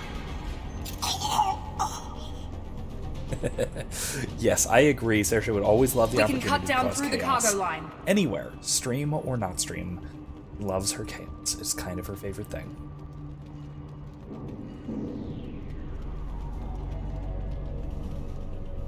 Pretty significant. There's something there. Right.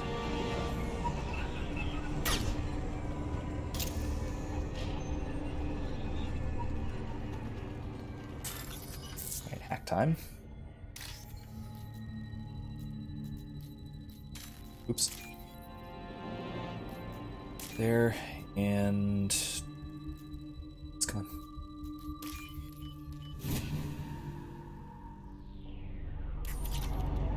Okay.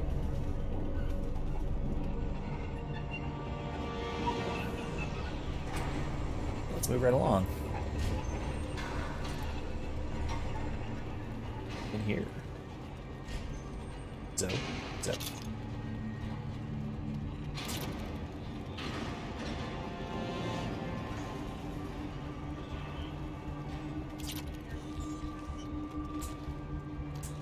Eclipse operatives have attempted to delay you by disabling the elevators. I am overriding their lockdown. Take that! They're using a drone! Casualties! Barrier's failing! There. Darn. Thought I was Going gonna get him with silent. Hostile contact! I'll tear you apart. Enemy down. Love how I can basically just tank rockets in this build. I've got it.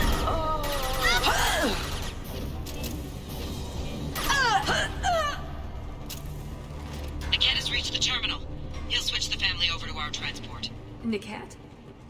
But that can't be right. Uh-oh. Sounds like we have a traitor. Hold up. Hold up.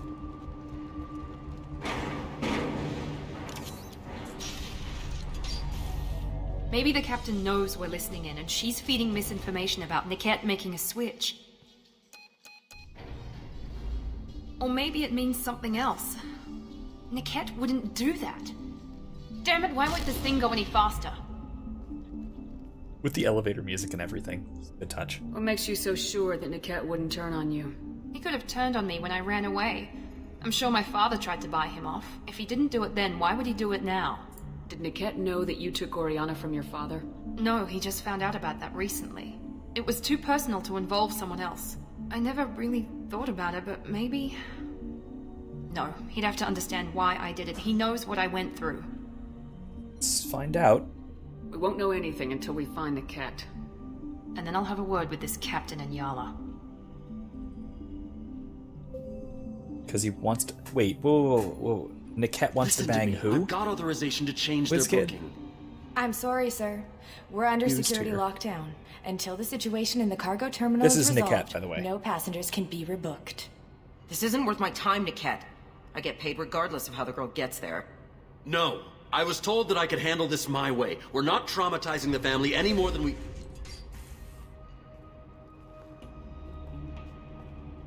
Her sister... Well, I guess she is 19. She's very young, but... maybe. Mary. This should be fun. It is a big shotgun. With a small woman. Jesus. Niket, you sold me out. How do you want to handle this, Miranda? Why, Niket? You were my friend. You helped me get away from my father. Yes, because you wanted to leave. That was your choice. But if I'd known that you'd stolen a baby... I didn't steal her. I rescued her. From a life of wealth and happiness, you weren't saving her. You were getting back at your father. Yes, that was rude. Rude is a bit of an understatement, but... How did Miranda's father turn you? They told me you'd kidnapped your baby sister all those years ago. They said I could help get her back peacefully. No trauma to the family. I told them you'd never do that. They could go to hell. Then you finally told me what you'd done. I called them back that night. Why didn't you call me, Niket? We've been through a lot. You could have at least let me explain. I deserve to know that you'd stolen your sister, Miri. I deserve to know you were with Cerberus. But I had to hear it from your father first. How much did Miranda's father pay you? A great deal. Damn it, Niket! You were the only one I trusted from that life. He knew you felt that way. That's why he bought me. So you just took his money? Don't get holy with me, Miri. You took his money for years. Whether or not you agree with Miranda, Oriana has been with her family for years now. Her father can still give her a better life. You don't know what my father wants for her. I know that I've been poor, Miri. I didn't much care for it. He wants to take a girl away from the only family she's ever known. Doesn't that tell you what he really is? As far as I know, Oriana's current family are not exactly poor. It's not like she's doing particularly not well. Maybe she would live more in luxury with her father, or genetic father at least. But, I mean, that also has its downsides. I mean, it has its upsides, don't get me wrong, but, I mean, man, that's... Yeah. It's all really, really sketchy. It's all really sketchy. It sounds like it is mostly for money. Again, as WizKid points out, the old I was poor, so money good. I knew Eclipse was willing to get their hands dirty, but kidnapping a kid? I'm not stealing her. I'm rescuing her. Come on, Niket. Let's finish this bitch off and get out of here. Take your best shot. I was just waiting for you to finish getting dressed. Or does Cerberus really let you whore around in that outfit?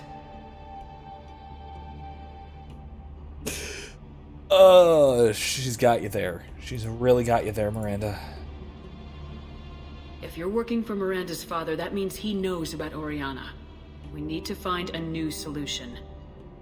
Miranda's father has no information about Oriana. I knew you had spy programs in your father's system, Miri, so I kept it private.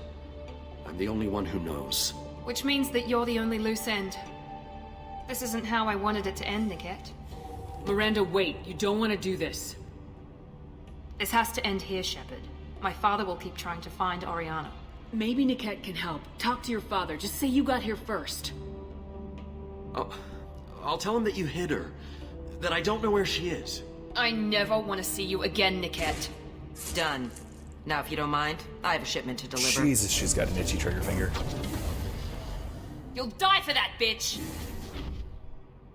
mean, you were literally about to shoot him in the head, so...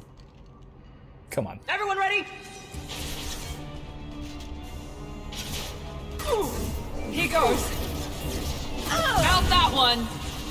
Take him down! You're toast! Watch your fire! Take cover! Nice work! Now finish them! There we go. All Eclipse units, engage at will!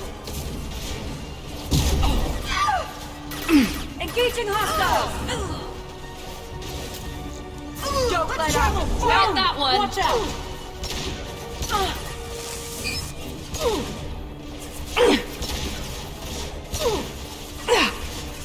Aha! Watch the fire!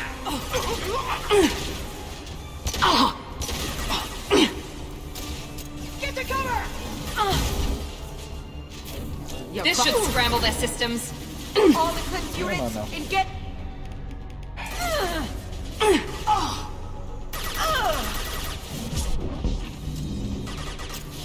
Going silent. On Can't our right. do that right now. Melt that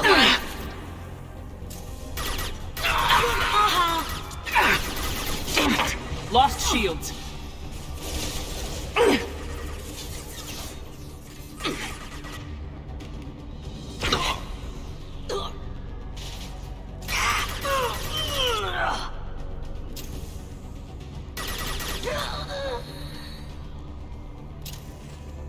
That it?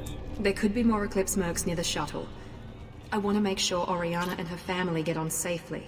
Oh, hey, this thing. That is the locket for that lady who, the Asari lady who was distraught back in Spaceport.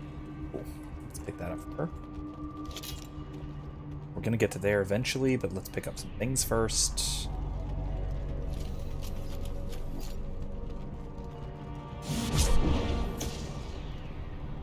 Kid.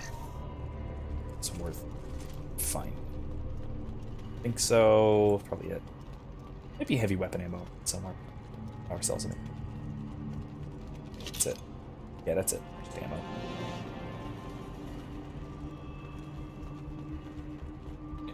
And that's all, and we are way past midnight. Not way past, but we're gonna be way past midnight when we're done with this. So after this mission, I think we're gonna I can't call it believe a night, Niket but sold we'll me see how out. this goes. I didn't even see it coming. Even with all your upgrades, you're human just like the rest of us. But I let it get personal and I screwed up.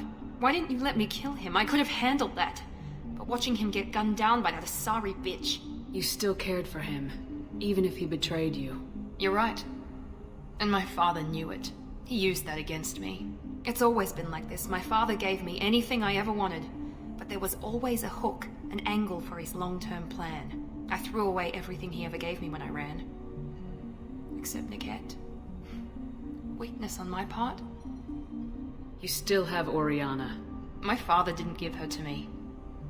I rescued her, but yes, you're right. I still have something. Thank you.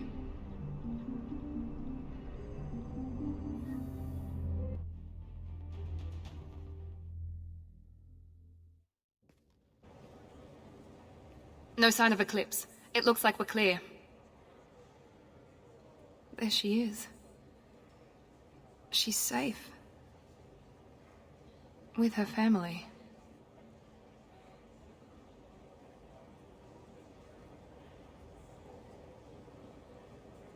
Come on, we should go. Don't you even want to say hello? It's not about what I want, it's about what's right for her. The less she knows about me, the better. She's got a family. A life. I'll just complicate that for her. Yeah, WizKid, poor Miranda, she didn't ask for any of this. Yeah, true. Either did Oriana, and at least Miranda was able to help with that, although I think she's maybe being a little bit too dodgy when it comes to that. I'm sure Oriana knows something's up, especially if she's so genetically perfect as to be as intelligent as Miranda, she can figure that something's up. She doesn't need any details, but would it really be so bad for her to know she has a sister who loves her?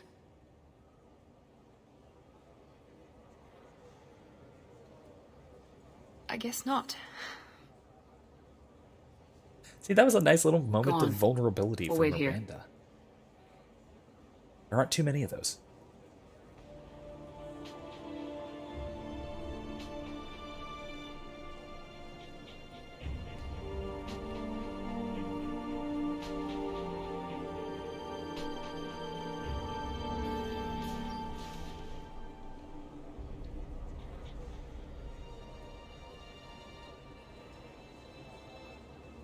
They did a decent job making her look like a younger Miranda. I don't know if they actually did another like face scan just of Miranda's face model is name she's a model and she's a model / actress. It's the face model for Miranda. I'm wondering if they did a similar like face scan of her like her stood for maybe.